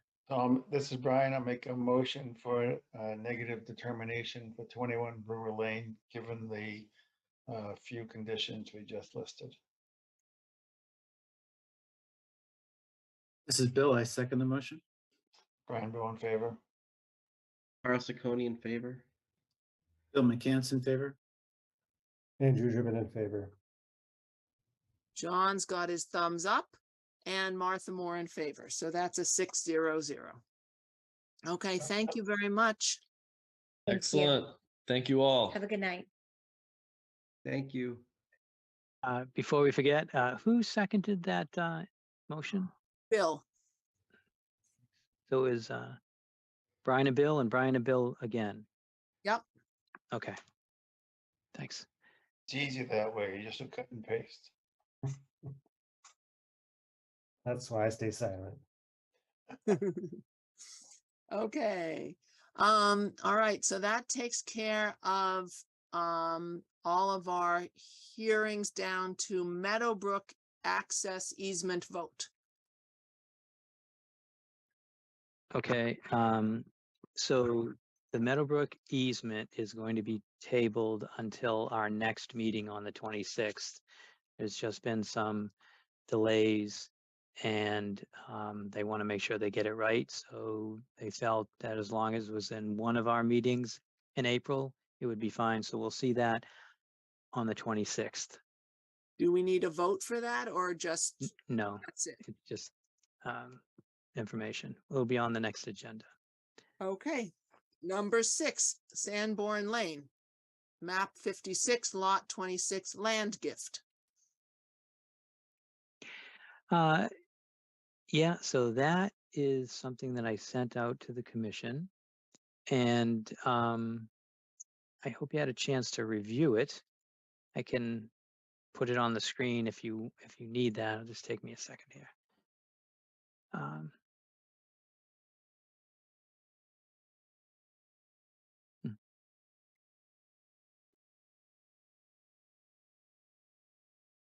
Doing that, I went out and looked at the location. I assume it's that wetland area that's, you have sort of almost a bridge or culvert going through it. It's between the two residences. That's the Exactly. land we're talking about. Great. So yeah, yeah. So why don't I start with this? I actually can't find it. So Brian, if you could find the deed and have that available, that would be great. But I can share my screen for a second and show the commission exactly what we have here. So this this is the in blue is the area that Ralph James wanted to donate to the Conservation Commission. Has been in his family.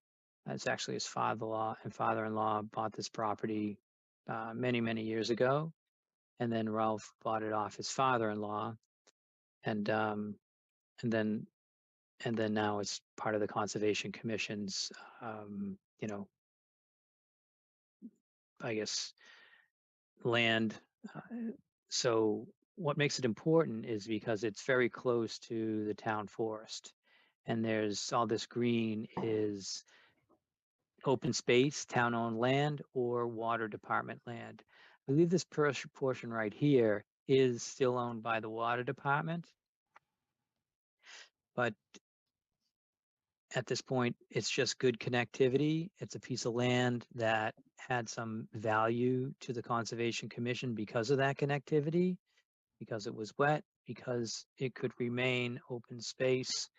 And there are some plans on the website. If you look at our map library, you can find a trail that actually goes through this area.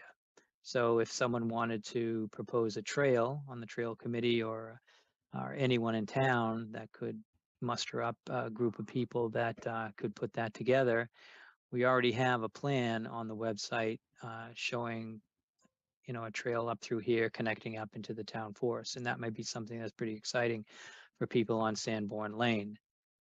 Most of the delay that we had was because 67 Sanborn Lane had heard from their parents that there was an area up in this back that always belonged to them, and it was just never shown correctly on the plan or on their plot plan. So when Ralph James had this surveyed back in the day, they asked for this small piece right here to be gifted to them, and there was no problem with that. And with our land gift, we were required by our town council to get 67's sign off on the transaction. And they felt like they wanted to get this second piece here of land before they signed off. And based on what we get and what we would lose, it seemed like it was a good agreement to have, and no one really had an issue with it. So they actually completed that transaction prior to offering us this piece of land. So now 67 Sanborn Lane is kind of a bigger plot, and I guess that's what they have now. And we'll soon have this blue area once we sign the deed and the select board signs the deed. So with Chuck, this, if you're ready, I can put the deed up now. Sure, and with this vote, you have to make a vote to accept the land. Conservation Commission can sign the deed, and then we can bring that to the conservation sign deed to the select board. Can you all see that? Now, it's a little small, Brian. Is there any way you can enlarge it? Good question. Was there a question? I said, that's a good question. Oh,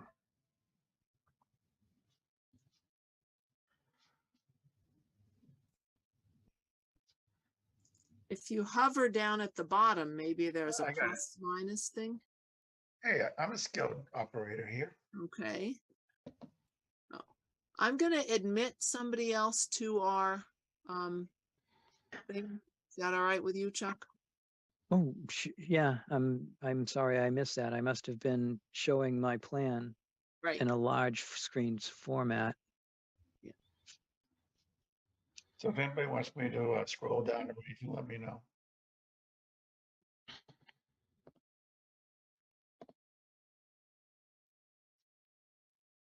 Obviously, this has been drawn up by our town council. Please scroll down.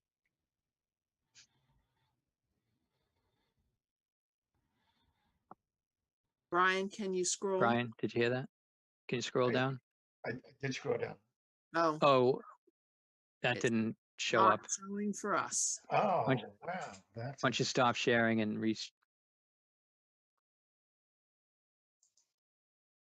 Okay, and I'll share again. All right.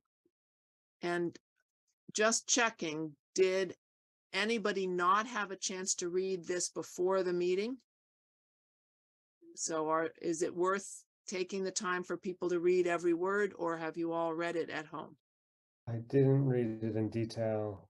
I Okay. saw, because it said 0 small lane that in the email itself that threw me off. I'm like, I can't decide that right now.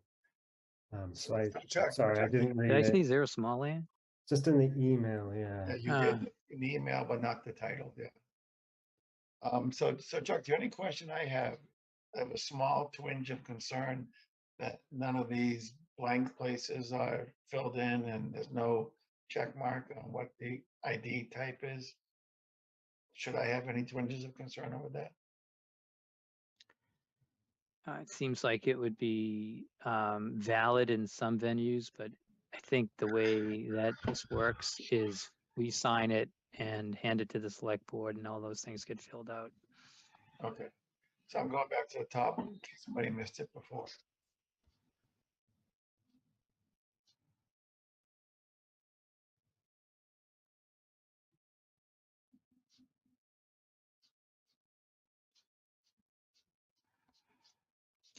And the only thing we're supposed to be doing is signing this, not filling anything in. So that's not gonna come back to us.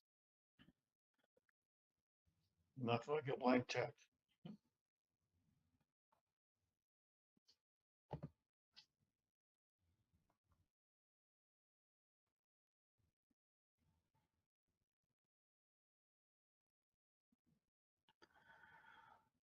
Okay, so anybody want me to scroll back down? Are you still on this one?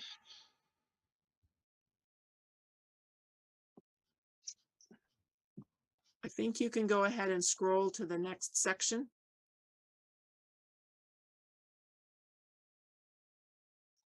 And that's it.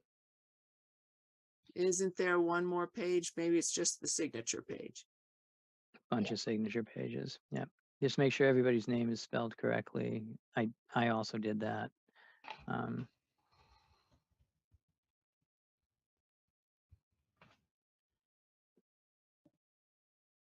All right, so about this part, we do need signatures, and the select board meets next Tuesday. So this will be available at the counter for the next couple of days. Hopefully everyone can get in here to sign this. Which counter is that, Chuck? It's Public Service Department, so you would park in the back of Town Hall, walk in through the door, go up the small set of stairs, and then take a right down the causeway to basically its health building, conservation and planning. we have signage everywhere. Yeah, I know where the town clerk is, but not this. So Oh, thank you. so just directly in the opposite direction. As a matter of fact, you walked in the front door and walked past the town clerk with that office on your right-hand side, just continue down the hallway. Perfect. Thank you. Okay, so I can stop sharing now? Yeah, I think we've got it. All right, Carl. Should I drop it off at your house on the weekend? You are a busy man. I know that. So I wanted to specifically ask you if you thought you could come by before Tuesday, or should I get it to you? I'm gonna.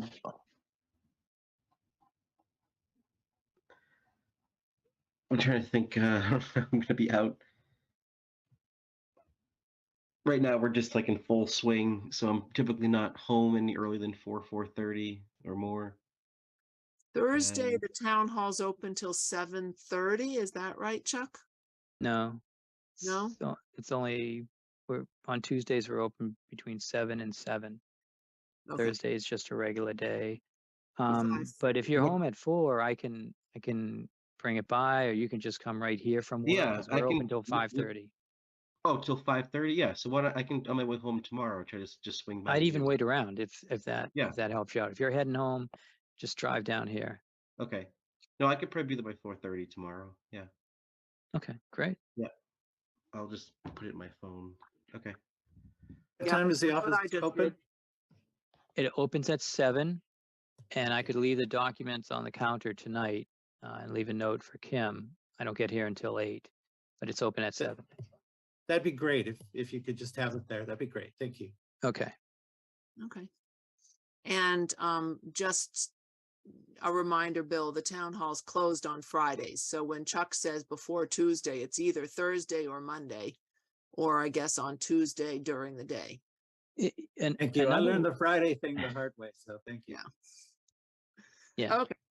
All right. And we haven't voted on this yet. So do we need a vote? Do we need a motion to approve this? Yep, you absolutely need to vote on this. So someone Okay. needs to make a motion to accept the gift. So this is Brian. I make a motion that we accept the gift of 0 Sanborn Lane as codified in the quitclaim deed that we just read. Carl Ciccone, second. Brian Bowe in favor? Carl Ciccone in favor. Bill McCants in favor.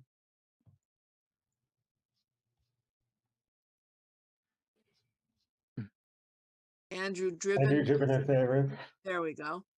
John's got his thumbs up, and Martha Moore in favor. Okay. Now, oh, somebody was here and left again. And before we go on to old new business, I see that we have Jim Strack listening in. Jim, is there something you particularly came for? Whoops, sorry, Jim, I did that by accident.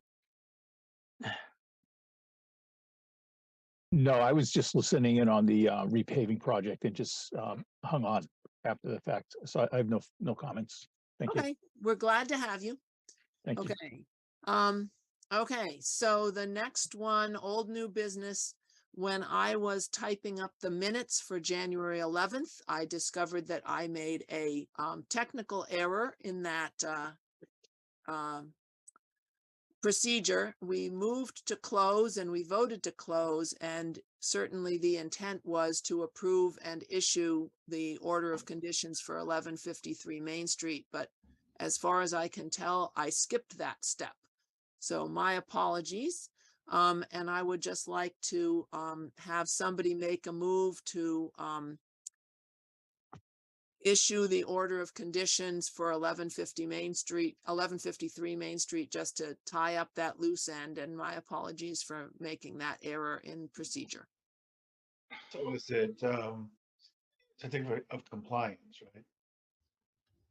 No, it was a request to build a garage, and the Oh, okay, neighbor yeah. across the street was concerned about the water backing up, and we had a whole conversation about the DPW cleaning out the stream so Right. that we did back up the water. And in the middle of all that conversation about the stream cleaning out, somehow I missed the fact that we hadn't actually voted the approval for the project. But Chuck has already issued their papers. So this is just putting a bow on it, you know? Making sure that we have done the things that we needed to do properly and managing to get the minutes written drew that to my attention, that I couldn't find any place where we'd actually voted to issue the certificate, the notice of intent, whatever. Issue the order of conditions.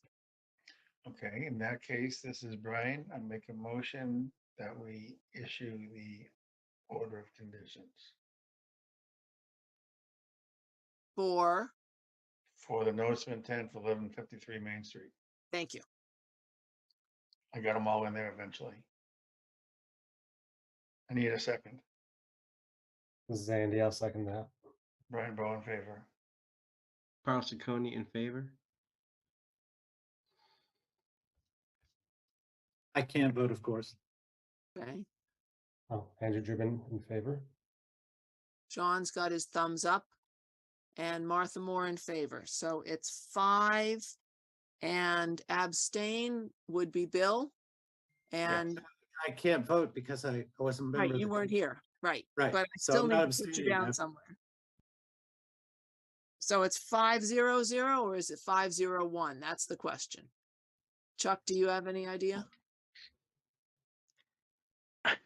Sorry, I don't. What was the question? The question is, how do we count Bill since he can't vote since he wasn't on the commission when we did this? Do we count him as abstain or do we count him as non-existing and I just say 5-0-0? No, he can abstain if he wants. That's fine. Okay. As and long as that's- we have enough members to vote. Right. Yep. And we do. I'll abstain. And is abstain the last number? If we Yeah, go- yes. Okay, 5-0-1. Okay, so 5-4-0 against, 1 abstain. In that order. Okay. All right, moving on to the certificate Actually, of compliance. Ma- Martha, just real quick, I just happened to look through the minutes and there's just a typo on page 3. It says buffer zone. It's a great typo. Buffer zone to a boring vegetated wetland. Okay. So you'll just want to probably make it bordering. Okay, page 3, fix to say about bordering. Okay. All right, and we will be voting on those minutes later in this hearing. So, and when we vote on the minutes, we will vote with the 2 amendments that we've now made, I think. Okay. Okay, now certificate of compliance for 11 Pond View Lane. You want to tell us about that? Sure. So I'm absolutely not completed yet, but the applicant and their lawyer has agreed to put in the final bound and do the additional cleanup that the commission saw at the last site visit. As far as who owns or who holds the responsibility to maintain this structure, I just got it verbally today from the DPW department that it's their responsibility because they accepted the street. I can provide the vote later on, but Ryan did want to look into it and send it to me. But he said that he knows that he knows that the responsibility to maintain this was theirs. So anything about asking them to mow it or to, you know, get rid of the invasives or anything like that is not their responsibility anymore. Okay, good to know.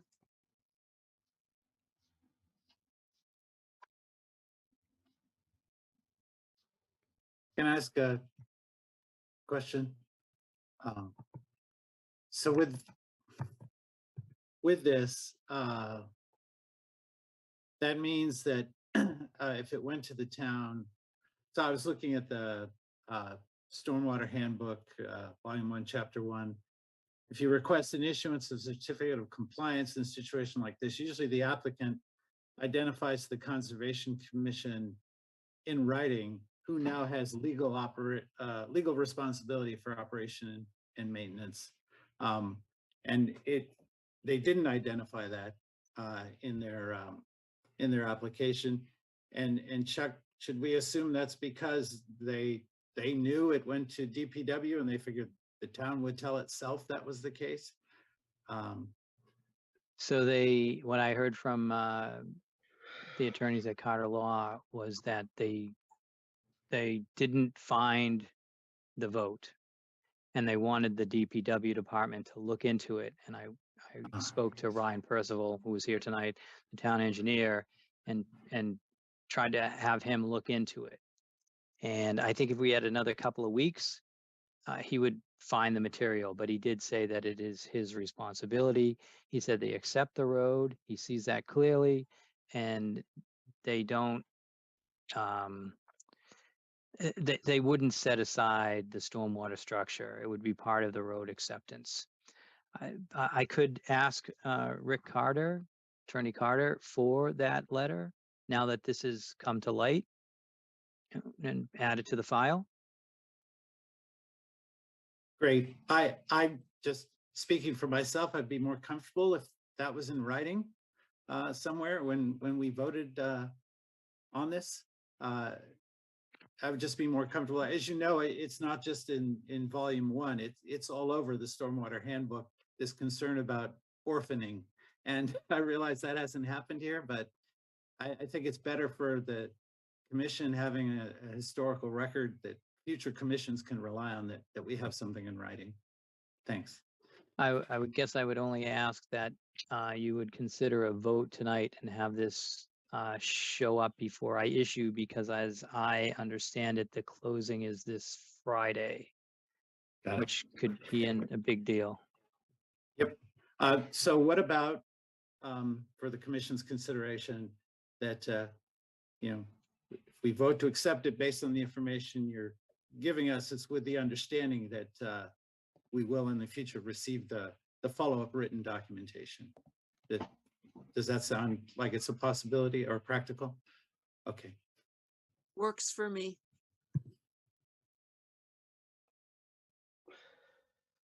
Okay, so can we have a motion to approve a certificate of compliance for 11 Pondview Lane? This is Brian. I'll make a motion that we issue certificate of compliance for 11 Pondview with the condition that we get the responsibility in writing at a later date. This is Bill. I'll second that motion. Brian Bowe in favor. Carl Ciccone in favor. Bill McCants in favor. Andrew Driven in favor. Martha Moore in favor, and John's got his thumb up. Okay, 600.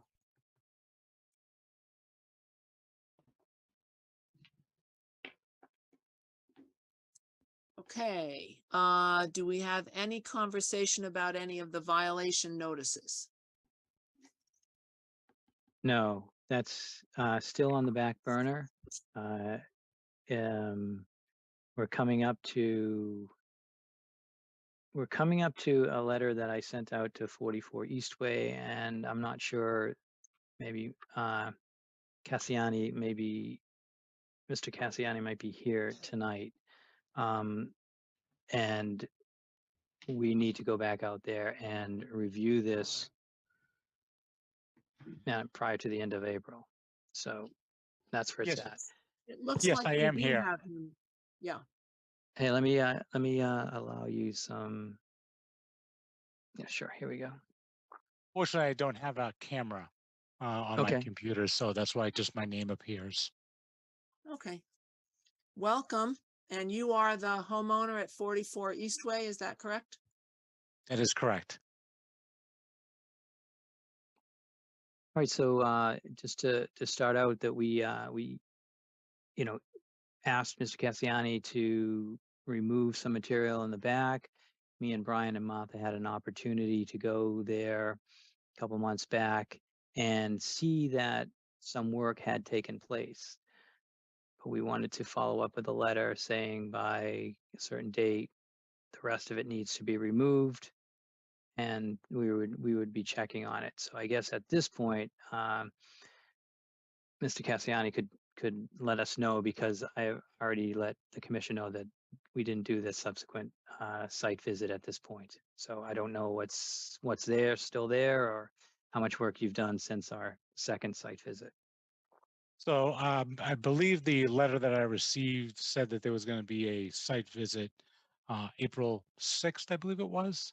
I can tell you, verbally right now that all of the bricks and all of the other materials that were on the other side of the fence have been removed. So all of the stuff that I put back there is all gone, and all the brush and line clippings that were there. I don't know how long they were there for, but all that material is also gone. I started removing some of the dirt that was around some of the trees. I had gone to the compost area and I got a lot of compost, and I didn't end up using it. So I did put it back there rather than bringing it back to the compost area. So there was some there, and that has been removed also. I know there was something about digging out around the trees. And what I did notice when I started to dig around the trees is that there's a lot of roots going through the dirt that's there. Matter of fact, I started piling those up along the fence line to, to show that it's not just, small roots. I mean, I needed to get my loppers out there and cut some of them. So the question becomes, as I move dirt, am I doing more harm than good? I'm not sure. So maybe that's something that we can go and look at together when you do come out. Yes. Yeah, I think that it obviously says that dirt pile up against the tree has been there a long time. So I that should be removed all looked the at. surface stuff that, like I said, that I had put there, and that was Mhm. all fine. I mean, I was able to just dig through that very easily. But the more I go down beyond the stuff that I put there, just to, I don't know, I guess show good faith that I'm trying to get everything out that I possibly could. I'm getting into the root system of other vegetation that's there and other trees that are there. Yeah, that's a good thing to look at the site visit. Okay. So it sounds like you've done a good job, and we just need to schedule a site visit to come out and confirm that. Do we have a preferred time to go? And would you like to be there when we come out to see it? Yes, I would like to be there when that way we can talk through it rather than just, sending a letter. I think that Mhm. would be the best thing to do. Okay. If that's okay with you guys. Yeah. You've heard what Chuck's schedule is. He works till like 8 to 5:30 most days. Are you at home at all during the Monday through Thursday, or are you not at home during those hours? Uh, well, in this day and age of working from home, I'm home most days. I do go into the office occasionally, but if I know you're coming out, I can make sure that I am at home on that day. And Chuck, does this need to be most of the commission or just a couple representatives to come out and do this? Well, Brian was out there with me and you were out there. So I think having that knowledge about what it looked like and seeing the work that was completed would be important, but anyone can be there if they want. So at least one of the chairs would be my hope. I'm up for it. Okay, I have pretty good availability. Most either tomorrow or Tuesday morning or Wednesday or Thursday next week. Do you have any time tomorrow, Chuck? Or I'm just looking at Yeah. my schedule. If you just give me a second. Okay, time's up. All right.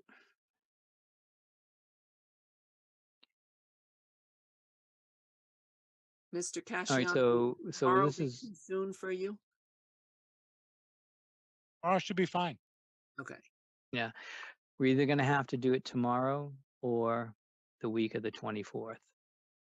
okay. Well, what time makes it tomorrow easy, works for right? you, Chuck? I am available.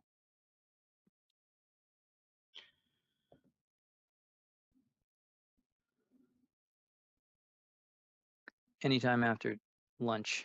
So 12, 1, anytime after that, I'm fine. I have my first meetings at 9 and I'm in meetings until 11:30. So I'm 12 free o'clock would all work afternoon. or, up till, 4 to give time to look around. So if we got there at 4, we could, So what do you have, Martha? I have nothing that is firmly implanted at any one time. So what about 2 o'clock? 2 o'clock sounds good. 2 o'clock. works. Brian? Yeah. Okay, 2 o'clock it is. All right. Well, thank you for coming to our meeting tonight. Very helpful. Oh, And I thank do you what I for doing all that work, cleaning up all that stuff. That's a lot to carry. I do what I can. Thank you.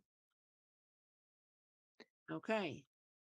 And is that it for the violation notices? Okay, Yes, that's, I mean, other than to say, I don't know if Brian, you want to go into the violations a little bit.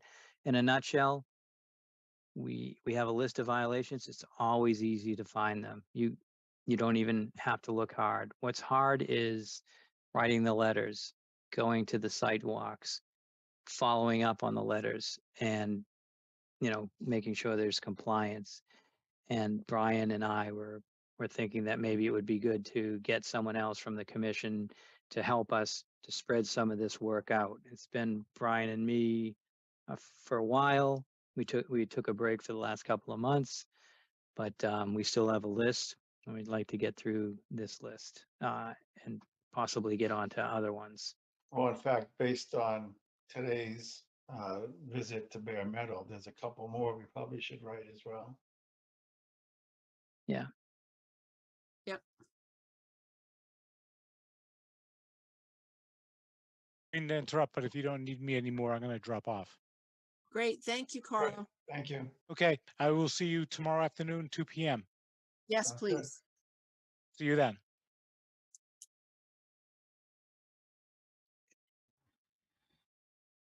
All right. I'm hearing lots of enthusiastic Yeah. volunteers to help with those encroachment notices. All Right. right. No, not a problem. If that's what we have, as the summer, spring happens, we just probably want to get the ones that really will make a difference.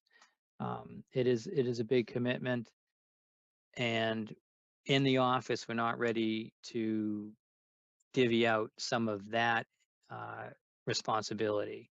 So I can't hand it off to anyone in the office at this point. So that's where we're at. Okay. All right. Moving on to correspondence, none. MACC Environmental Conference. Did Just we hang have on a second, anybody want to Martha. talk about that? So one last thing on the violations then. Mhm. So given that conversation, Chuck, I will then go ahead and do a first draft of the two from today and send them off to you guys. All right, Well, you're only sending them to me. So Fair we didn't involve the commission before, other than to let them know that we put their name on the letters. It was just some of the ways we tried to streamline it with yeah, just, no, I agree. just us. When I said guys, I misspoke. You got, Okay. Works for me. Do we want to talk at all about the MACC Environmental Conference? Andrew and Brian both went to some workshops there. Do you have Well, a we short? wanted them to be prepared to give a presentation. So I did send that out. I think I asked, was that going to happen? I don't know if it was in an email or how I asked, but I didn't receive anything back. no, I did not get that presentation ready yet. I was still working on the Friends and Family Day one. I don't have anything prepared either. Okay, I fine. promise I will have something for next time, I promise. Okay, we'll keep it on the agenda and maybe it'll work next time. Okay, 60 Terrace Park dog fence. Has a letter been sent out about that? Sent the letter out, haven't received a response. This was the first letter. I think at this point, I'm going to go and check and see if the fence, the wire for the dog fence is still there. And then talk to Ryan about, Ryan, it's actually town land, it's not conservation land. See what our next steps can be. Okay, So that's how I'll report back to the commission at the next meeting. So we weren't able to, so Thor didn't come on the next one, which is enforcement for 445 Pearl Street. We haven't had any conversation with Thor, and that one's still hanging out there. So Is it worth me going by on the weekend and try and talk to the son? yeah, it would be. We need to get some movement on this. The last time I talked to Williams and Sparagus, they said that, the work that they had done for us trying to coordinate a site meeting wasn't something they were paid for, and they haven't been hired to do the work either moving forward. So Okay. we're really at a point where we need to start, or we need to get them on the enforcement list in a So more I know serious way. we were trying to be sensitive to the fact that the father had some medical issues. So I'll swing by and I'll try a couple of times to see if I can catch him. I don't know what his schedule is, so I'll just Yeah. try a few times over the weekend. So the neighbor on the other side of the stream did come in. He's probably doing work. He's received he's received a minor project permit for the work that he's doing, which is just repairs. So one of the things is he wants to remove the shed, which elevates it to a different permit. But back in the day, they built a platform. He's not removing the platform, so he's only getting another shed and putting it back on top of the existing platform. Mhm. It's pretty far away too. It's on the opposite side of the yard from the stream. so this is the neighbor on the same side of Pearl Street, but further north? Yeah. I just Across- didn't want Brian to be concerned when he goes out there. I've talked to him. He's actually another Federa. They're everywhere. Yeah, it's true. Yeah. Okay. All right. DPW monthly meeting, April 4th.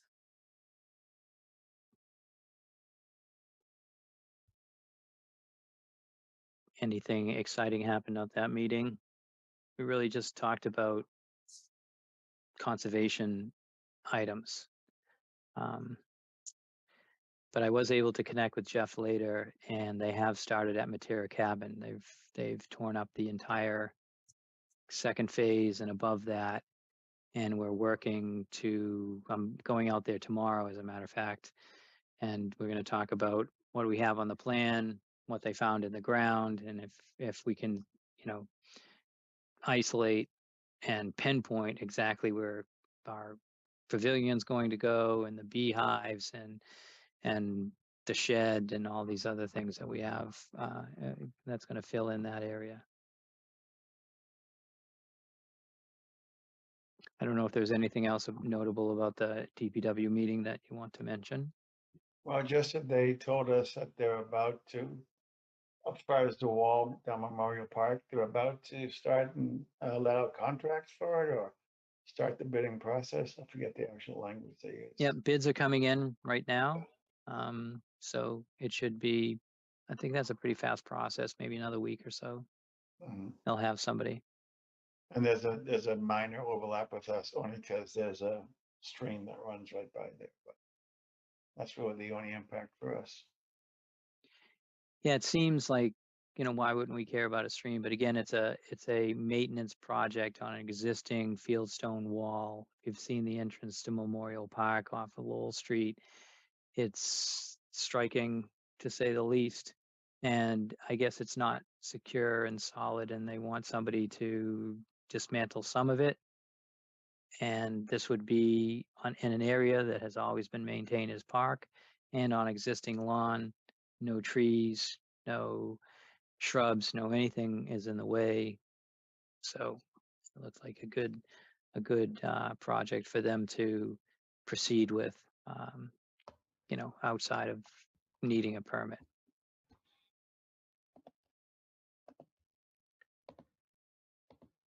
Okay.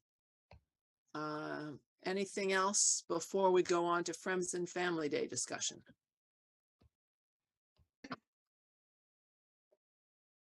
Okay, Friends and Family Day. Brian's been working on a interactive computer program to have at our table. Well, hang on, that's overstating it. Oh. It's interactive PowerPoint. Okay, and Okay. interactive PowerPoint Okay. on the computer, on the Yes, table. that's true. So we will require electricity. We have a application in to have a tent canopy provided for us and a table provided for us. And it is on June 10th, I believe. And so anybody who is willing to spend a little time at the table talking to members of the public and playing up conservation, and we could have other things at the table besides Brian's computer. Yeah. We would love to have anybody who's going to be in town that day be there for a couple of hours and help spread the work out a little bit. Right, in the last meeting, we talked about a number of ideas such as, Martha, you have some footprint stamp pads that you were going to have available with pieces of paper to keep little kids interested. What else had we talked about? We talked about temporary tattoos possibly.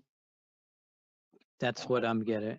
We've ordered some tattoos. They seem to be a big deal to drive people to your table. And we were going to bring some invasives to discuss, and I have some books on aquatic invasive. Some of what I'm going to bring is going to be aquatic invasive, but you can bring other like upland invasives too. Yeah.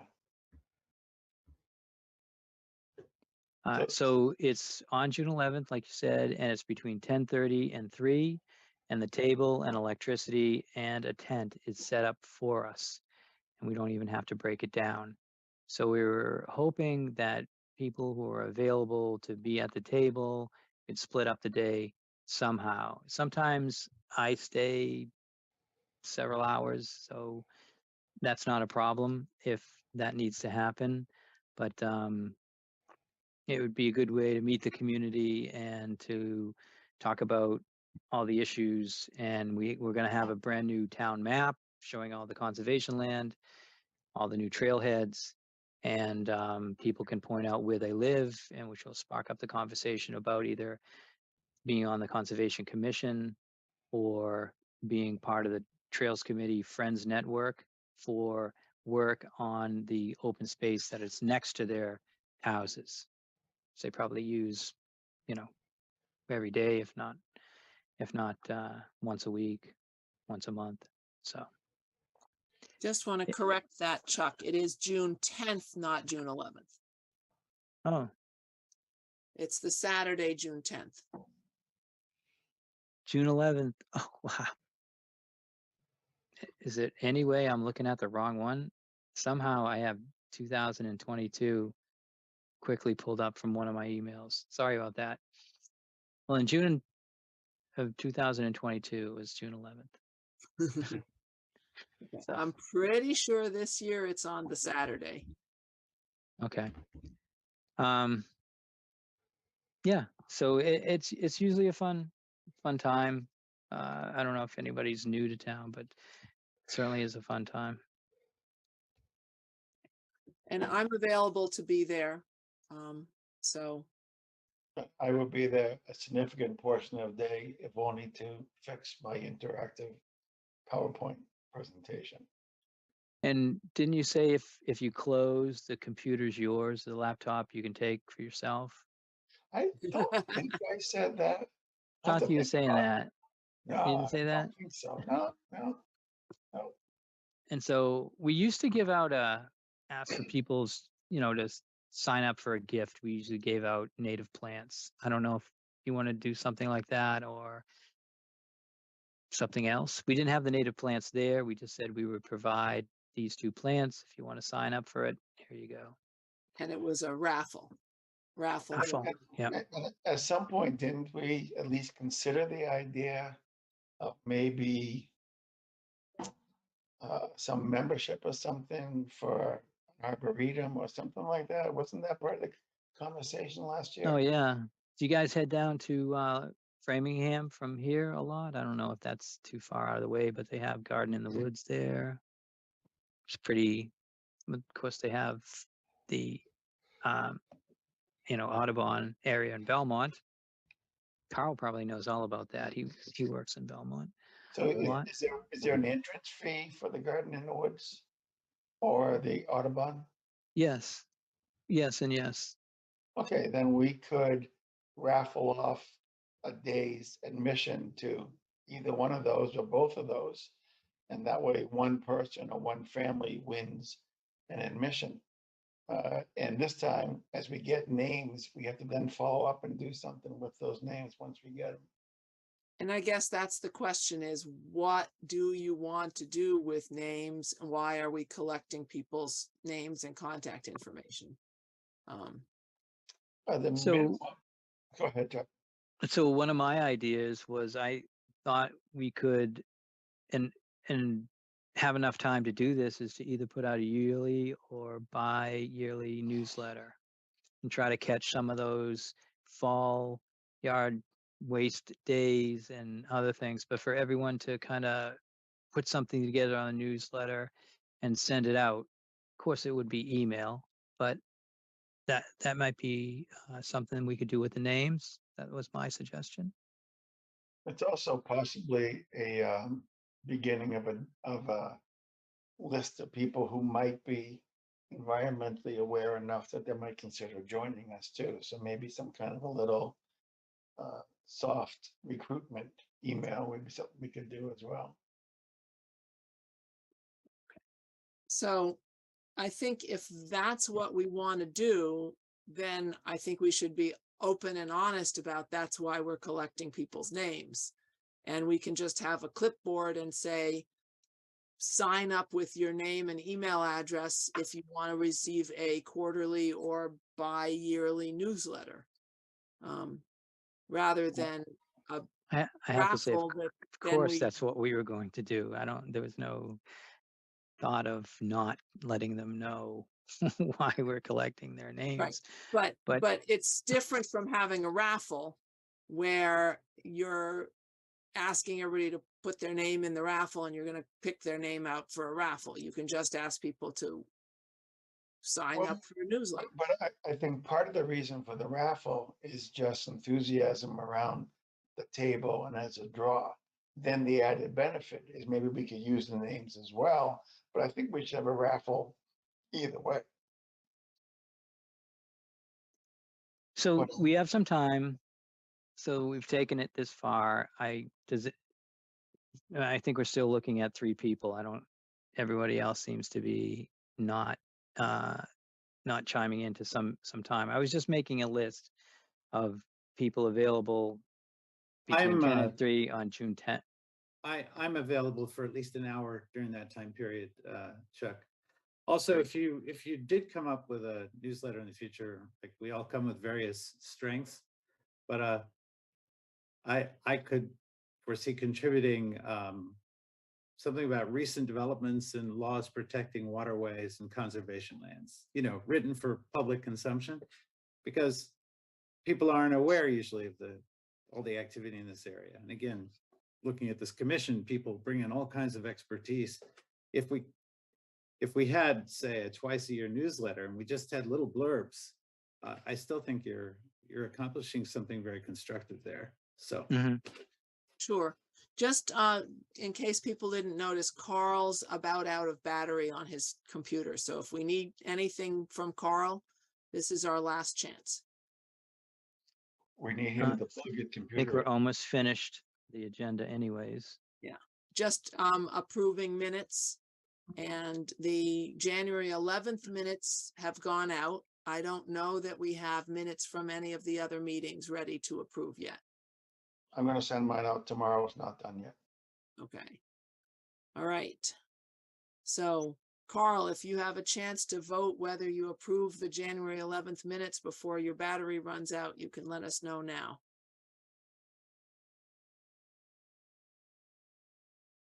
Okay, maybe he's out of battery already. His All right. name's still there. Okay, so anything else about Friends and Family Day? I'll try to make it. I have a commitment in the middle of that, but I might be able to make it in the beginning. I'll have to see. Okay. I like the idea of a newsletter, though that is more work. But I do like the idea of that. I think it's wise. And I don't think, Andrew, it has to be long, right? It doesn't have to be a big deal. Even if people get a 1 or 2 pager, it's much more than they've ever seen before. And you can keep that pretty simple and still achieve something, I think. Yeah, I agree. Okay, and John isn't sure what his schedule is yet. So if you're available, John, Well, we'll John can't be talk. happy to have you. I think we should volunteer him for the entire day and clean up. He can't say no right now, so there you Coffee in the go. morning, donuts, coffee, and then he'll come by for cleanup later. Thanks, John. All right, I would love to have us be done before 10 o'clock. So with the typo corrected to make it a bordering vegetated wetland, and the note that the vote to issue was taken later on April 12th for 1153 Main Street. Other than those 2 corrections, are there anything anybody needs changed in the minutes? No.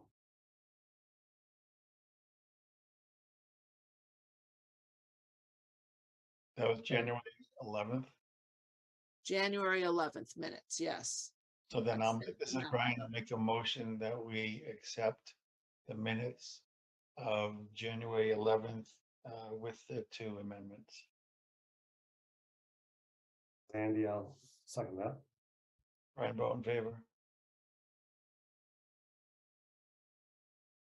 That's fine. Oh, Bill McCann's abstain. Andrew Driven in favor. John is thumbs up. John says thumbs up. And Martha Moore in favor. Okay, so we have 1, 2, 3, 4 in favor and 1 abstain. Okay. All right. Anything else we need to cover tonight?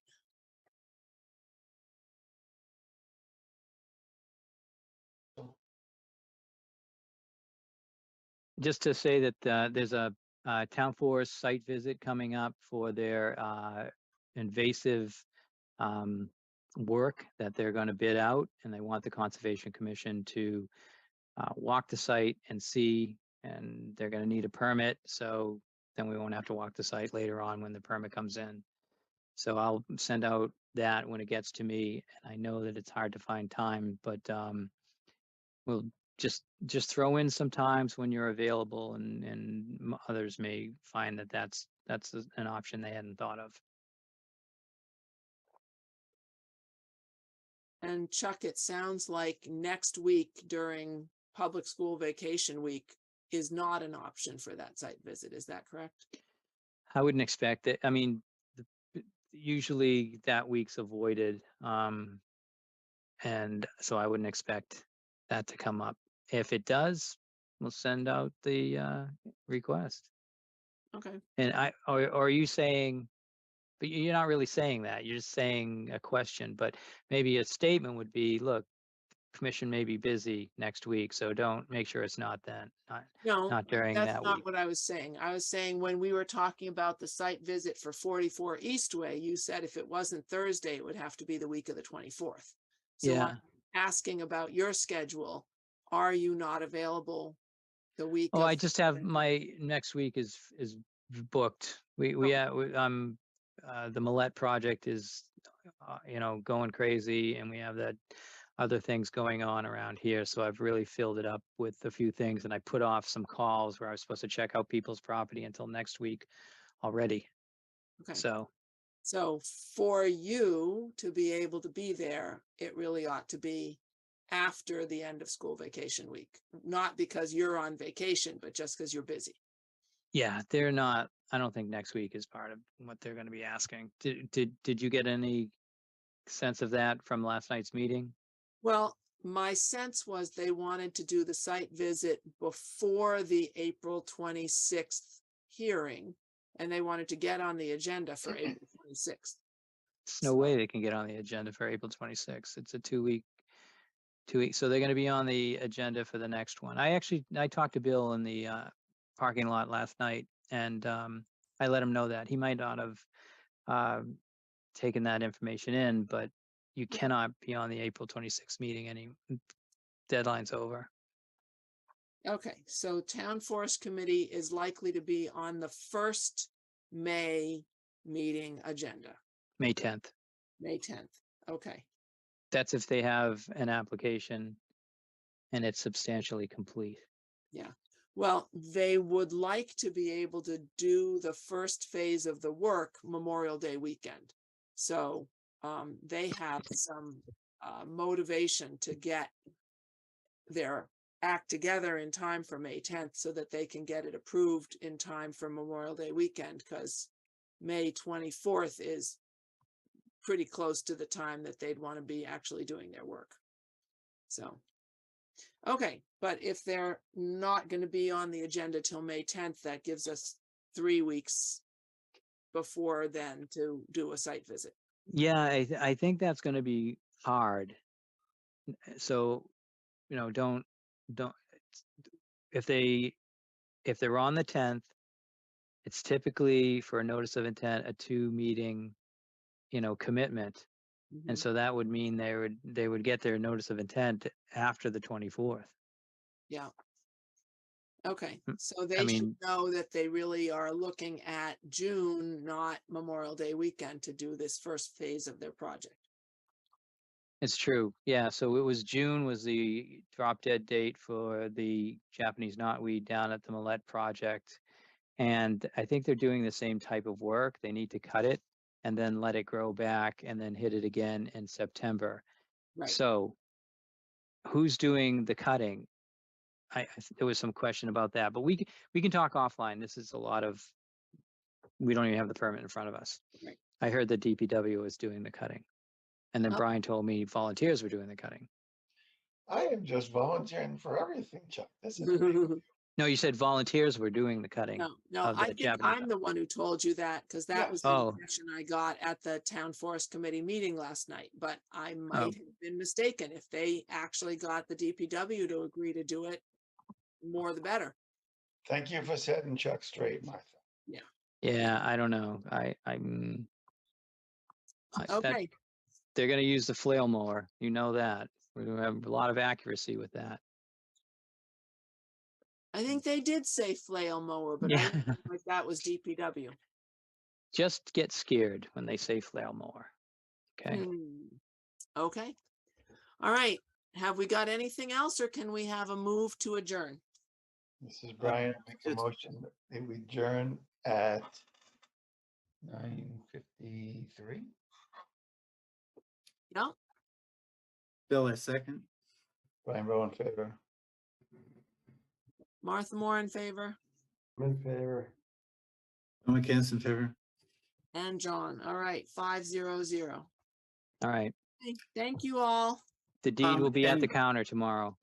Yeah, and Chuck, I got an update. I'll actually be there a little after 8 if that makes a difference. Not for my sake, it doesn't have to be there at 7, so makes Yeah. a difference. Thank you. Thank you. Thanks for everyone coming in and signing that. That's great. All right. Bye now. Oh, Right. yeah. Chuck, I was just thinking about, I'll be seeing you for the site visit, but you don't want to take it away from the counter to take it to the site visit. So I'll just come by town hall after the site visit. Did I forget about a site visit? Oh, Uh, 2:00. 44 Yes. Eastway. Yeah. Oh, I wrote it down. Thank God. It's getting too late. I Yeah. gotcha. All right. I could. No, I have to go to Main Street anyway, so I'll just stop at town hall after 44 Eastway. Okay. No problem. Okay. Good. Okay. Thanks. Okay. Bye now. Bye, John. Bye. Rec-